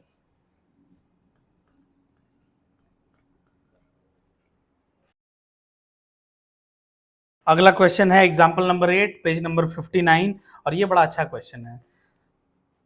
ये क्वेश्चन क्या कह रहा है, एग्जाम्पल नंबर 8 बोल रहा है find the 11th term from the last term, okay, towards the first term, मतलब ब्रैकेट में लिखा है टुवर्ड्स द फर्स्ट टर्म, लेकिन आपको 11th टर्म कहां से जोड़ना है, कहां से कैलकुलेट करना है, शुरू से नहीं, लास्ट से 11th term of the AP. AP दे दिया है, लिख लो अरिथमेटिक प्रोग्रेशन जो सीरीज दिया हुआ है, पहला टर्म है 10, दूसरा टर्म है 7। मैंने कहा था ना सीरीज जरूरी नहीं हमेशा बढ़ता रहे, सीरीज घट हो सकता है, सीरीज घटे भी, पहला 10 दूसरा 7 तीसरा क्या है 4, इस तरीके से चलती जा रही है सीरीज, और इसका लास्ट टर्म क्या है -62।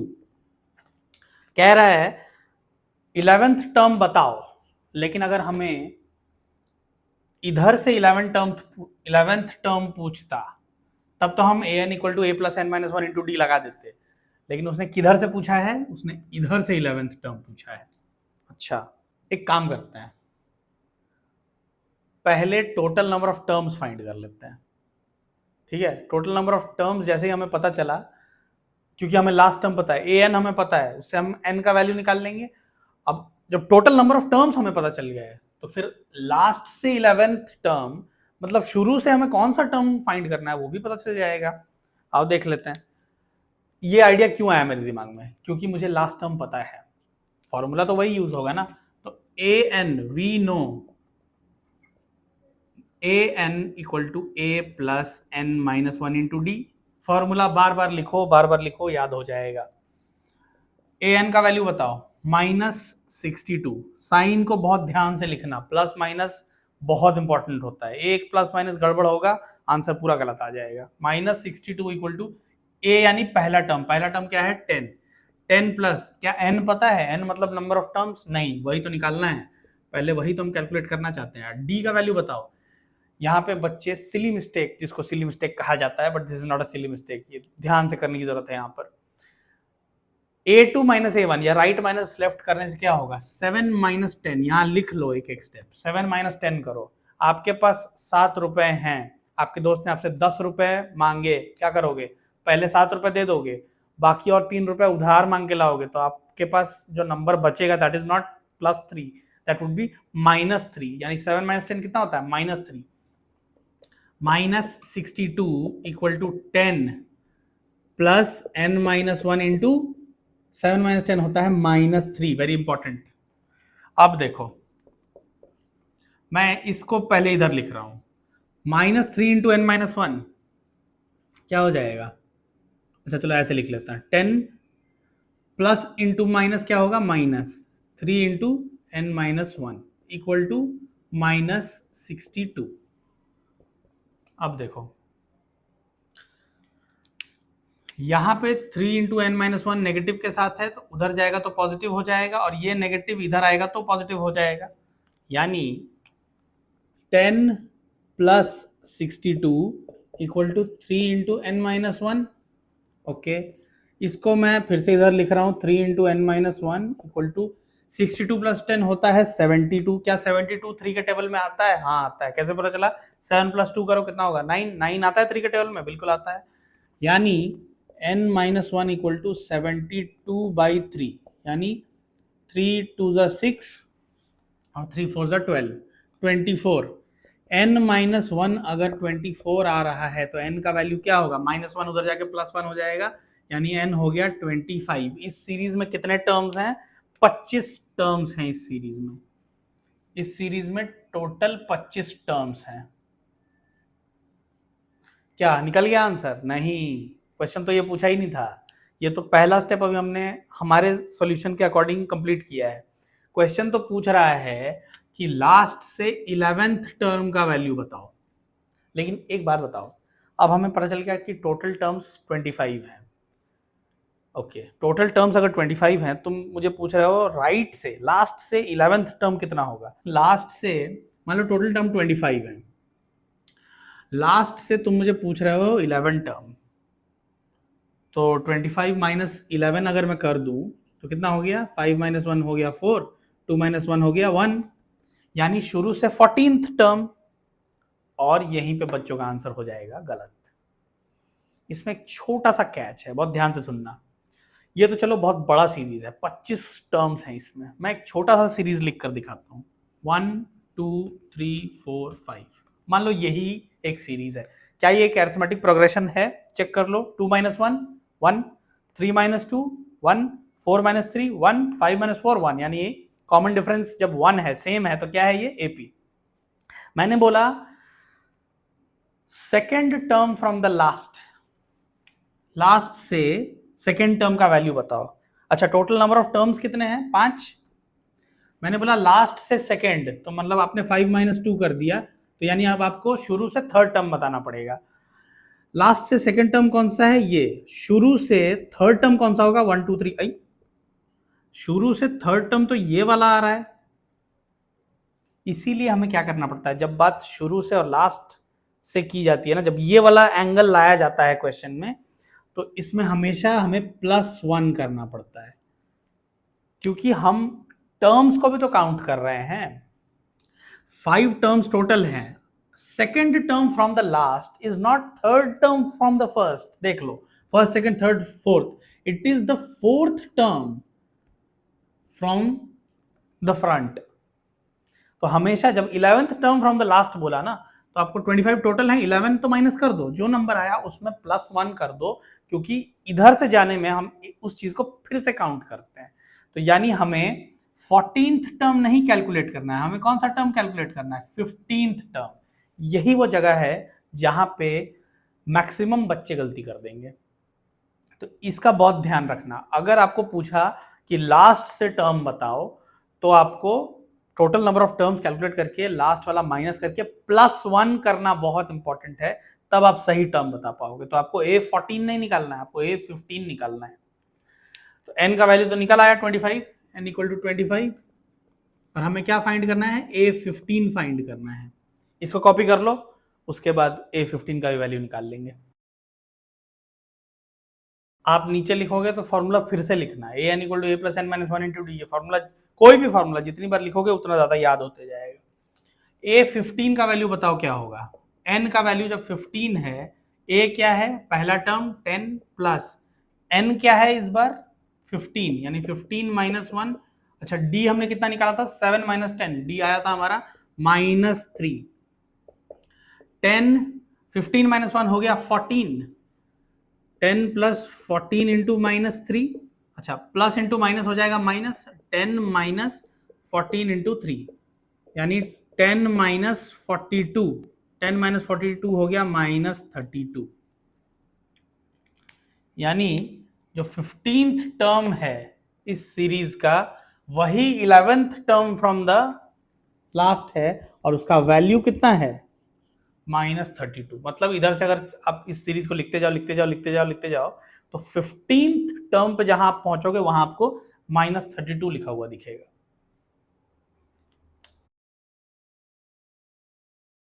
इसके बाद आप आ जाओ एक्सरसाइज 5.2 पेज नंबर 62 एक्चुअली, क्योंकि हम करने वाले हैं क्वेश्चन नंबर 16।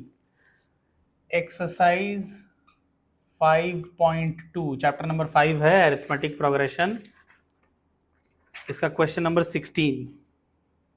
क्वेश्चन नंबर 16 क्या कह रहा है, डिटरमिन द एपी, आपको सीरीज बताना है हुज थर्ड टर्म, सीरीज आपको बताना है जिसका थर्ड टर्म यानी A3 क्या है, थर्ड टर्म इज 16, A3 का वैल्यू दिया हुआ है 16 and seventh whose third term is, अच्छा हाँ third term is 16 and seventh term exceeds the fifth term by 12। अच्छा, मतलब कह रहा है कि सेवेंथ टर्म जो है वो फिफ्थ टर्म से 12 ज्यादा है, 12 टाइम्स नहीं बोला, 12 ज्यादा है। मतलब सेवेंथ टर्म जो है और फिफ्थ टर्म के बीच का गैप कितना है 12 का, फिफ्थ टर्म में 12 जोड़ दो तो सेवेंथ टर्म आ जाएगा।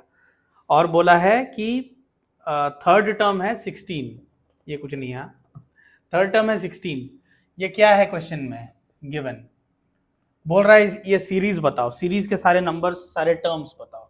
सिंपल सा तो क्वेश्चन है, क्या है formula, a N equal to A plus N minus one into d, लगा दो। अच्छा, आपको सीरीज का अभी तो कुछ पता नहीं है, लेकिन हमें क्या पता है, A3 equal to 16 equal to, अच्छा ए तो मुझे नहीं पता, ए ही रहने देते हैं।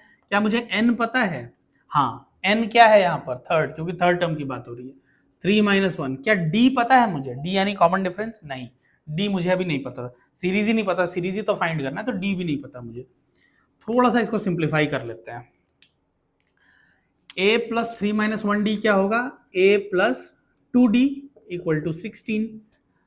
ध्यान दो, इक्वल टू यानी इक्वेशन, ये कितना इक्वेशन है, एक इक्वेशन है, लेकिन वेरिएबल कितने हैं, दो, एक a और एक d।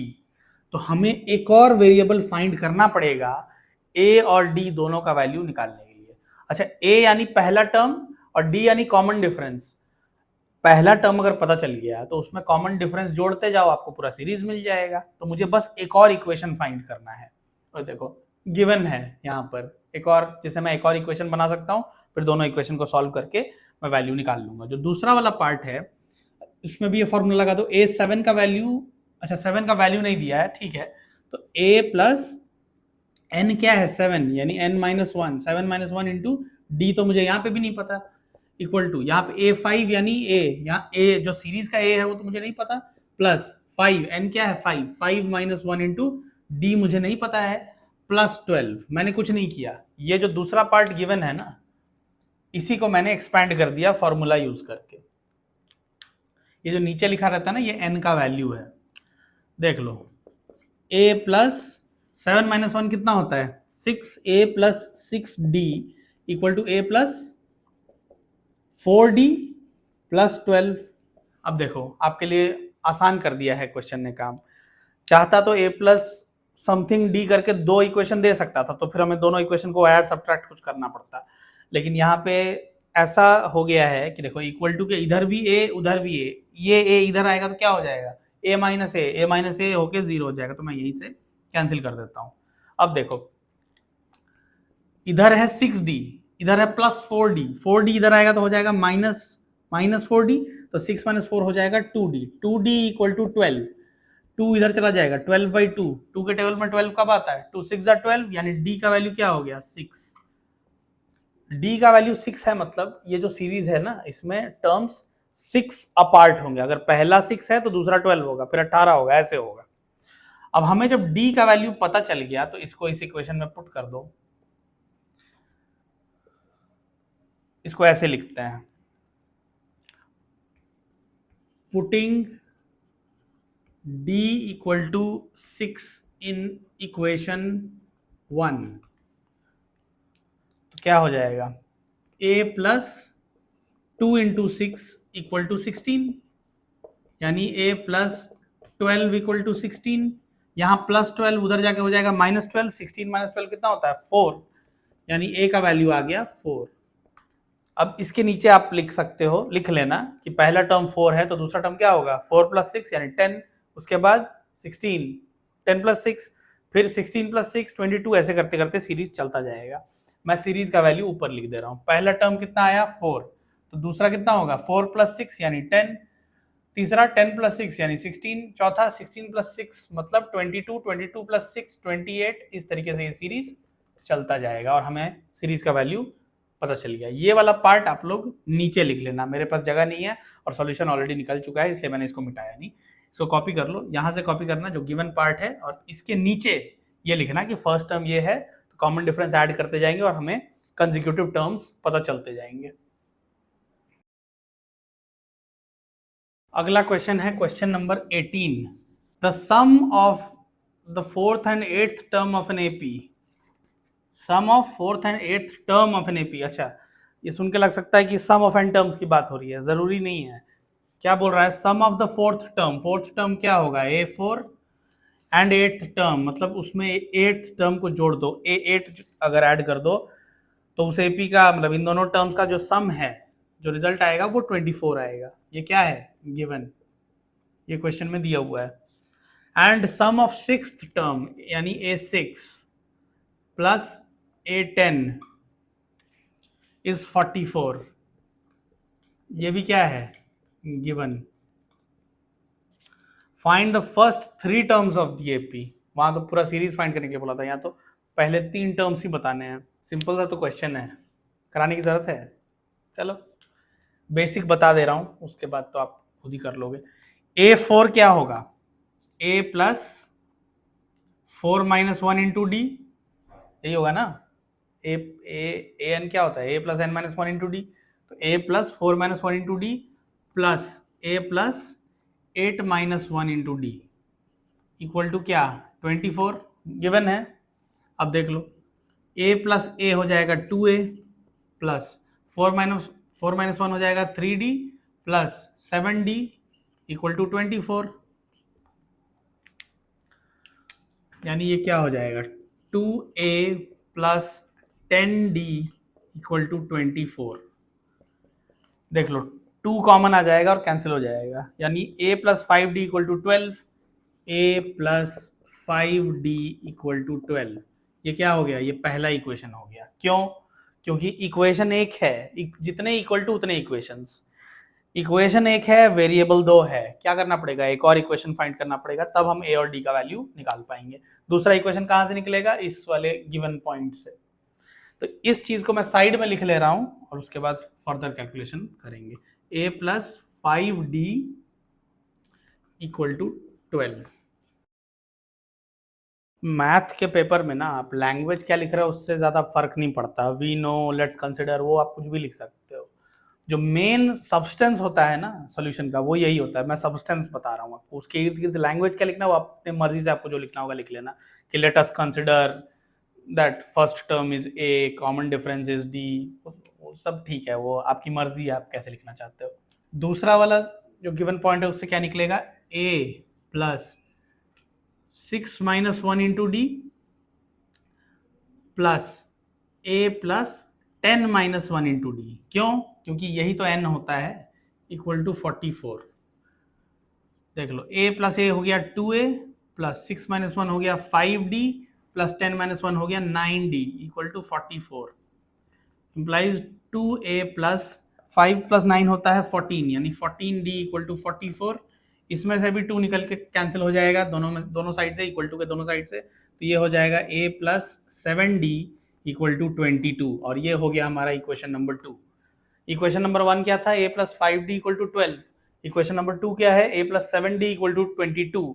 अब क्या करें बताओ, सिंपल सी चीज है, 2 इक्वेशन है ना आपके पास, आप किसी एक वेरिएबल को कैंसिल कर दो तो दूसरे वेरिएबल का वैल्यू आपको पता चल जाएगा।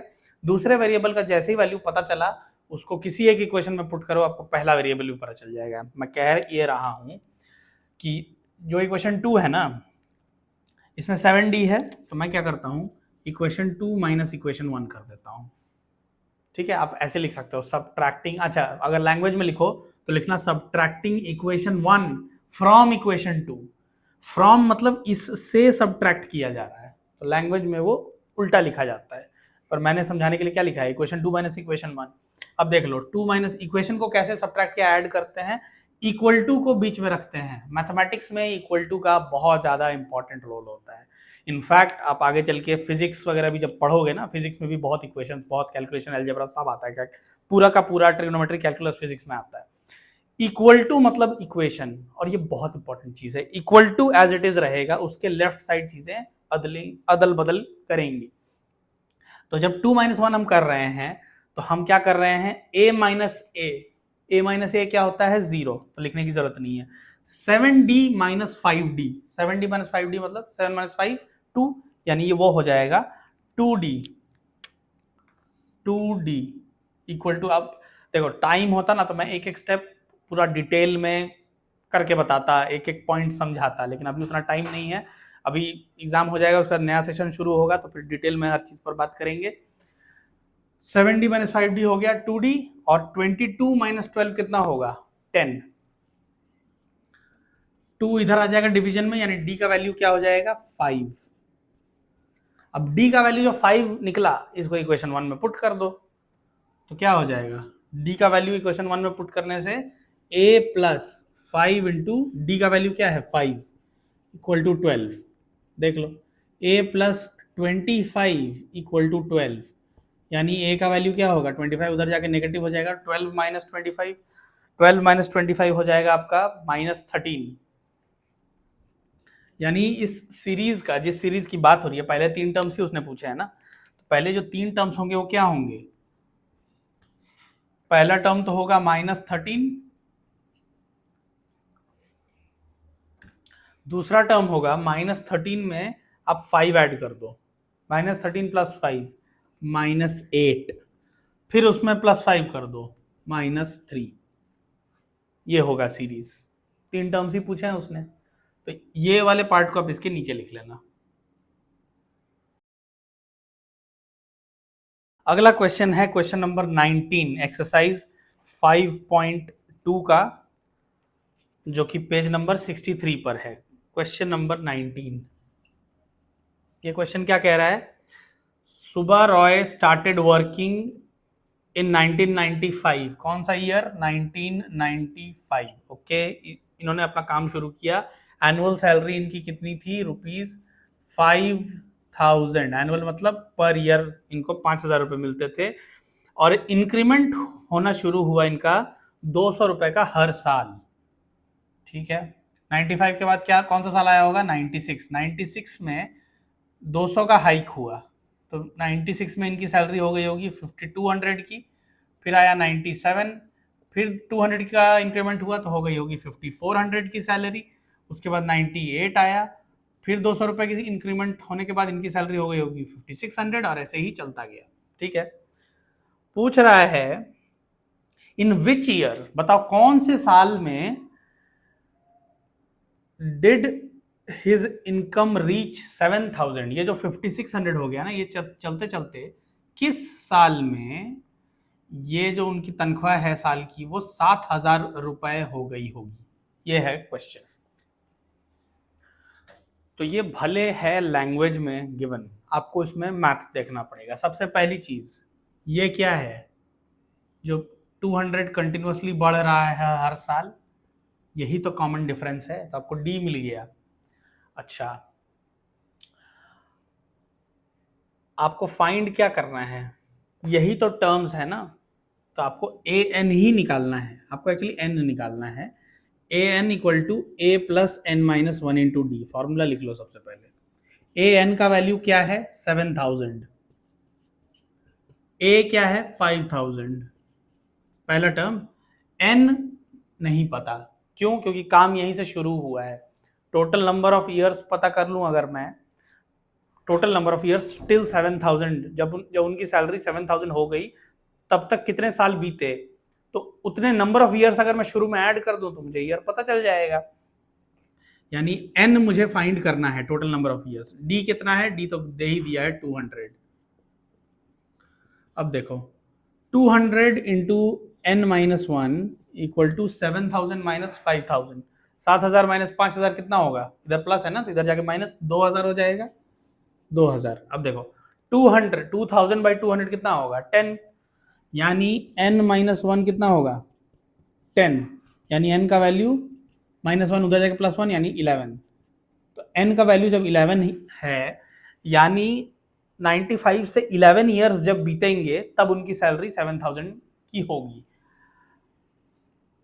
11 ईयर्स भी आंसर सही है, और अगर आप और स्पेसिफिक होना चाहते हो तो 1995 प्लस 11 ईयर्स कर दो, 10 साल जोड़ोगे तो 2005 आएगा, एक और जोड़ दो तो साल होगा 2006 जब उनकी सैलरी 7,000 रुपये पर एनम हो जाएगी। अरिथमेटिक प्रोग्रेशन चैप्टर में अगला क्वेश्चन है example number 15 page number 67। Find the sum of first 20 terms of 24 terms of the list of numbers whose nth term is given by. Sum of first 24 terms आपसे पूछा क्या है question में, example है ना, हाँ example number 15। Find the sum of first 24 terms, S24 पूछा है तुमसे, S24 of the list of numbers यानी series whose nth term is given by, यानी an कैसे निकलेगा, an equal to 3 plus 2n, ये गिवन है क्वेश्चन में।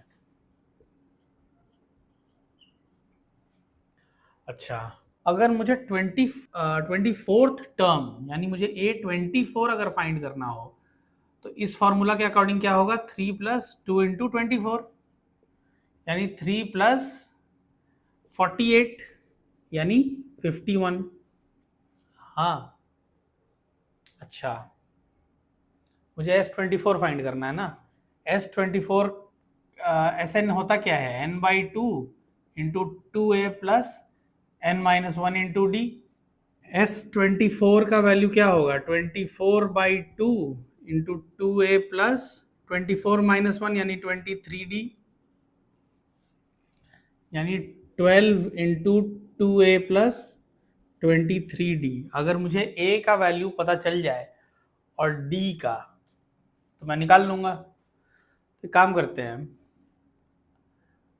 A24 तो मैंने ऐसे ही कैलकुलेट कर लिया, मान लो A1 ही अगर मैं कैलकुलेट करूं तो फर्स्ट टर्म क्या होगा, 3 प्लस 2 इंटू वन यानी 3 प्लस 2 हो, तो पहला टर्म क्या हो गया 5।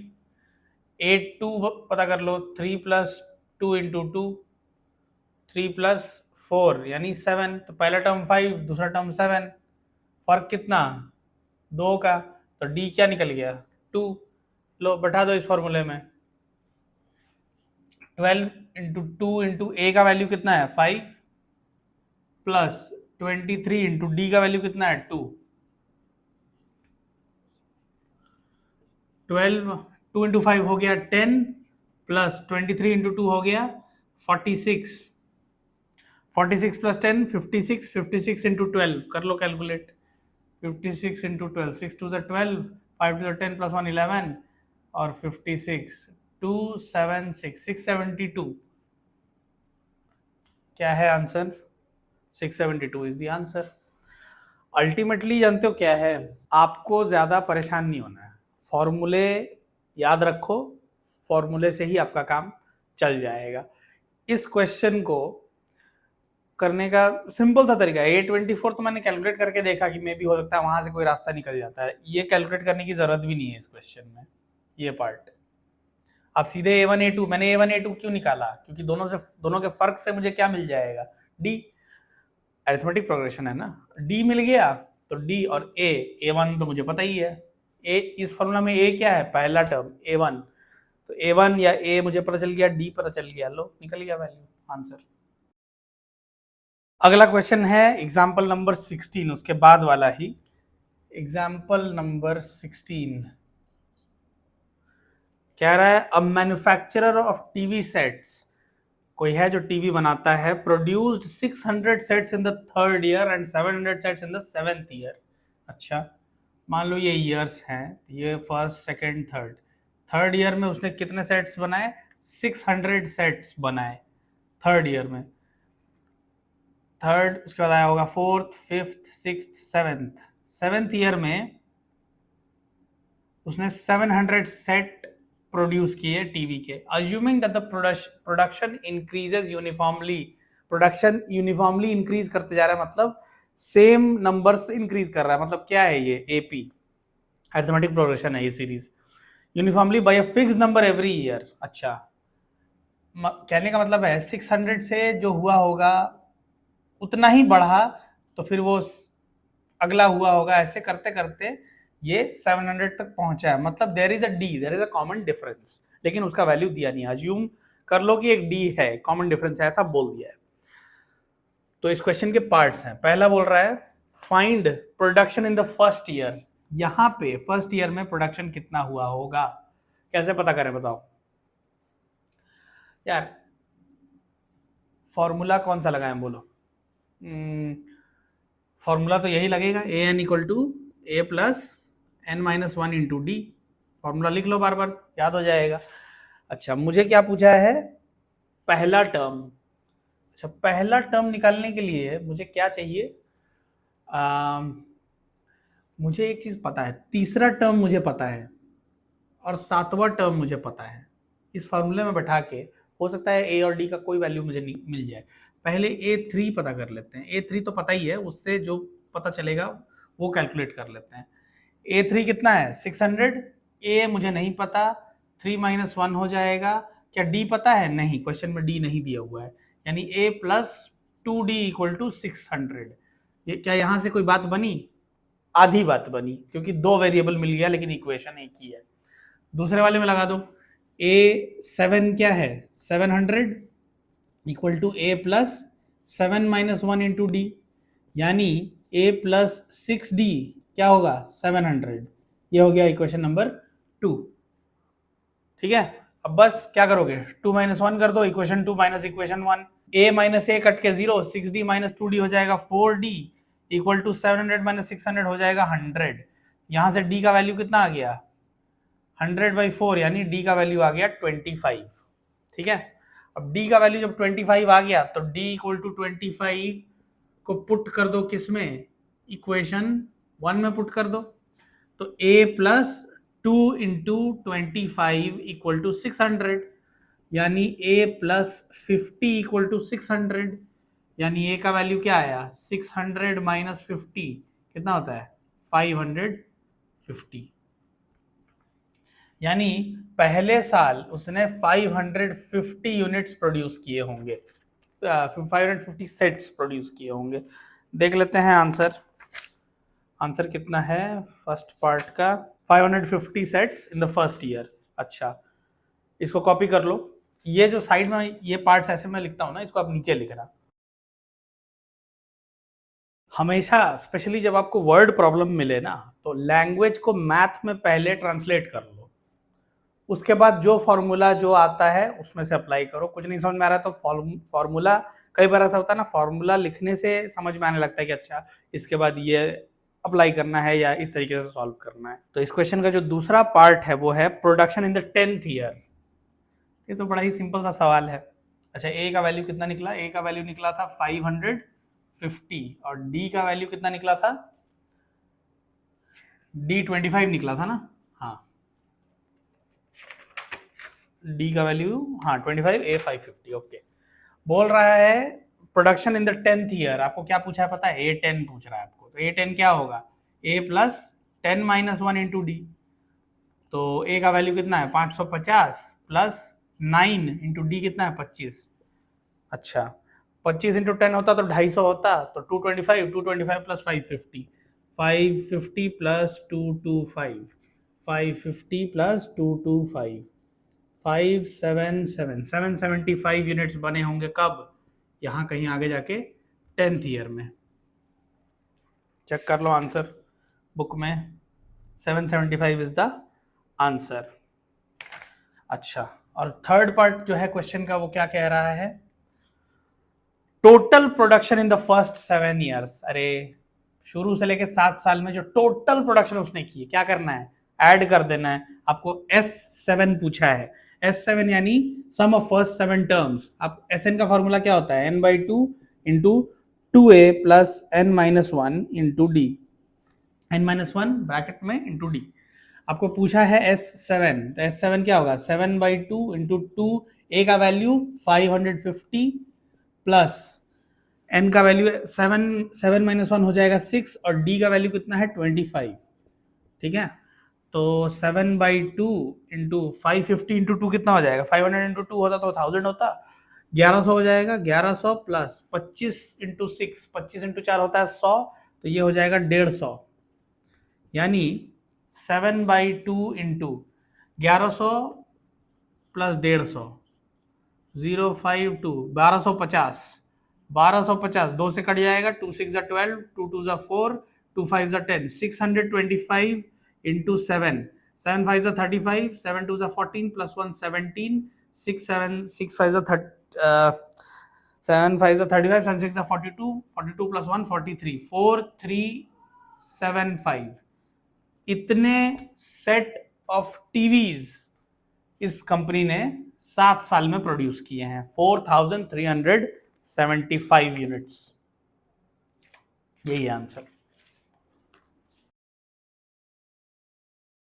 अरिथमेटिक प्रोग्रेशन में आप आ जाओ एक्सरसाइज 5.3 का क्वेश्चन नंबर 10 पर।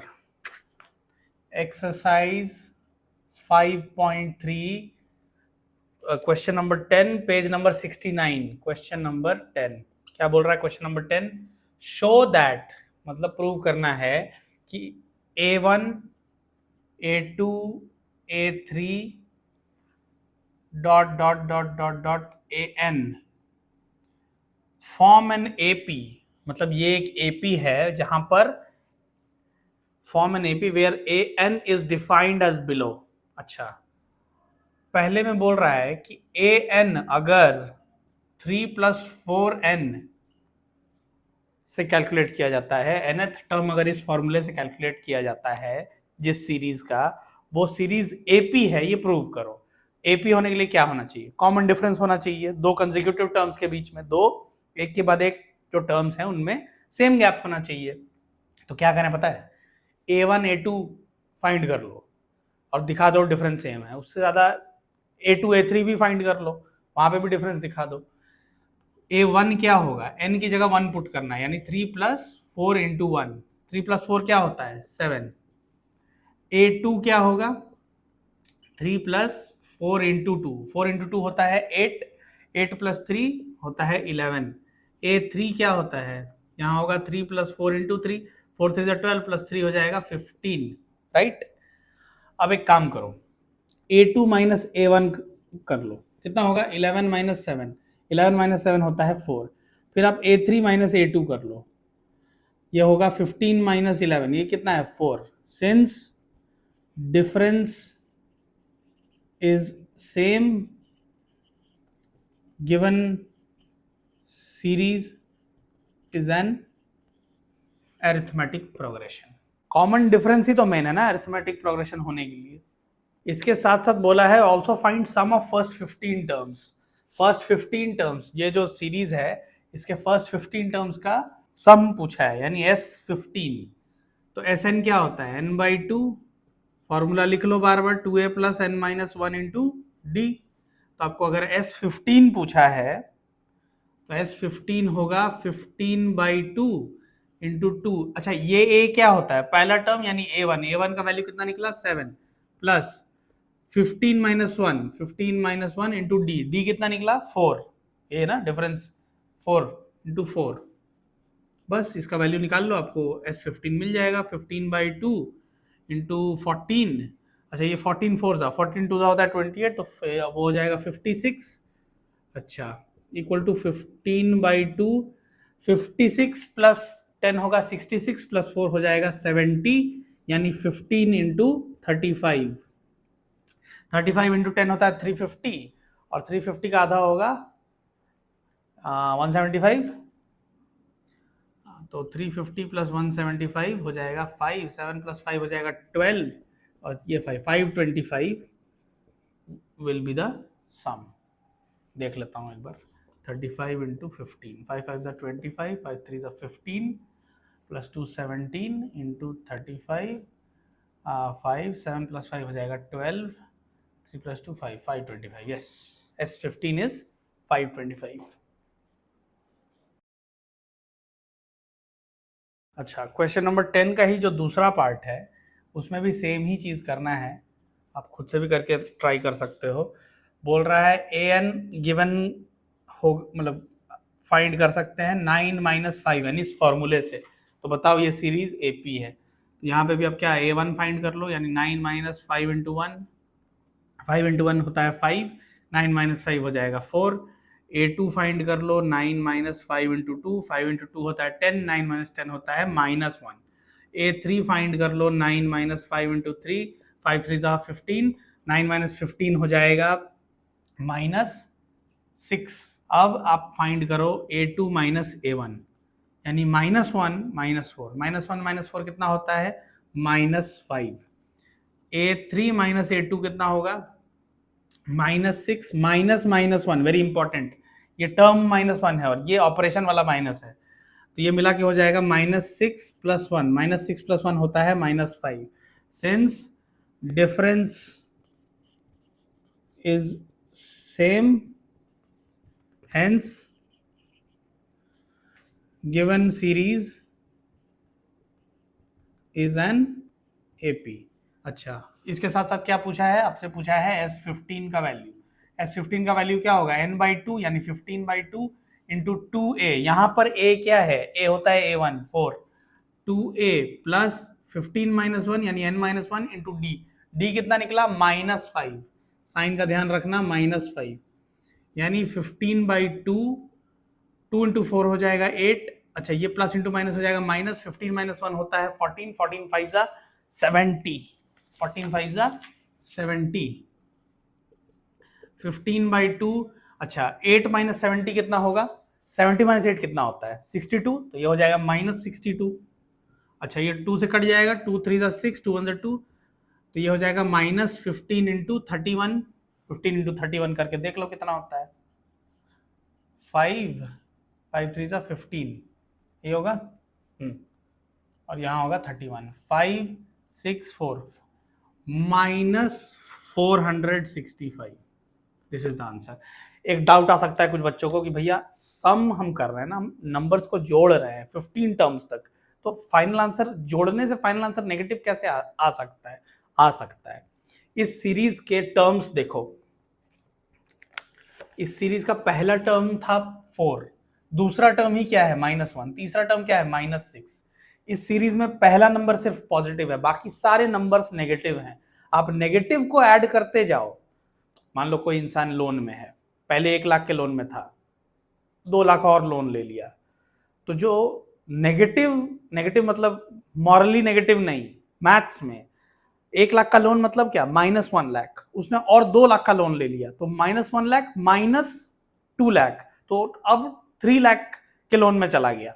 कहने का मतलब है नेगेटिव साइन जब बढ़ता है, मतलब नेगेटिव साइन का एडिशन बढ़ना और नेगेटिव होते जाता है, तो वैसे ही जब ये नंबर्स नेगेटिव नंबर्स बढ़ रहा है ना, उन नंबर्स को जोड़ते जाओ। सपोज लोन, मान लो पहले कोई 1 रुपए के लोन में था, फिर 6 रुपए के लोन में चला गया, फिर 5 और मतलब 11 रुपए के लोन में चला गया, फिर 16 रुपए के लोन में चला गया, ऐसे बढ़ते बढ़ते आप 15 टर्म्स तक ऐड करोगे तो पता चलेगा वो इंसान 465 रुपए के लोन में है। समझ आई बात? तो कहने का मतलब ये है कि नंबर्स को आप जोड़ोगे ना, नेगेटिव नंबर्स को ऐड करते चले जाओगे तो फाइनल आंसर नेगेटिव ही आएगा, यानी समेशन भी नेगेटिव हो सकता है। दोस्तों, मुझे लगता है वीडियो काफी लंबा हो रहा है और मैंने अरिथमेटिक प्रोग्रेशन और क्वाड्रेटिक इक्वेशन के कई सारे क्वेश्चंस अभी डिस्कस किए हैं। आप इनको थरोली प्रैक्टिस कर लो तो एक अंडरस्टैंडिंग, स्पेशली जिनको बिल्कुल क्लैरिटी नहीं है इन चैप्टर से रिलेटेड, वो तो बिल्कुल डेवलप हो जाएगी। और बाकी जो चैप्टर्स हैं वो मैं प्लान कर रहा हूँ कि उसको पार्ट 2 में अपलोड कर दूंगा, तो उसका भी वीडियो जल्दी ही आ जाएगा।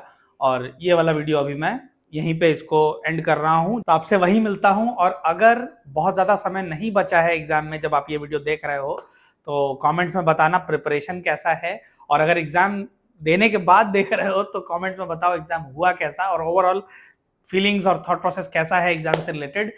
और बाकी आप इंस्टाग्राम पे भी मुझसे कनेक्ट हो सकते हो, अल्फा इंटेलिजेंस, AI.alphaintelligence नाम से मेरा इंस्टाग्राम है। फेसबुक पर भी मैं एक्टिव रहता हूँ। तो यही था दोस्तों जो मैंने सोचा एक क्विकली रिवीजन टाइप का आपके लिए डिजाइन कर दूं, क्वाड्रेटिक इक्वेशन, अरिथमेटिक प्रोग्रेशन, इस टाइप के चैप्टर्स के लिए। चलो मैं मिलता हूं आपसे अगले वीडियो में। Thank you so much for watching.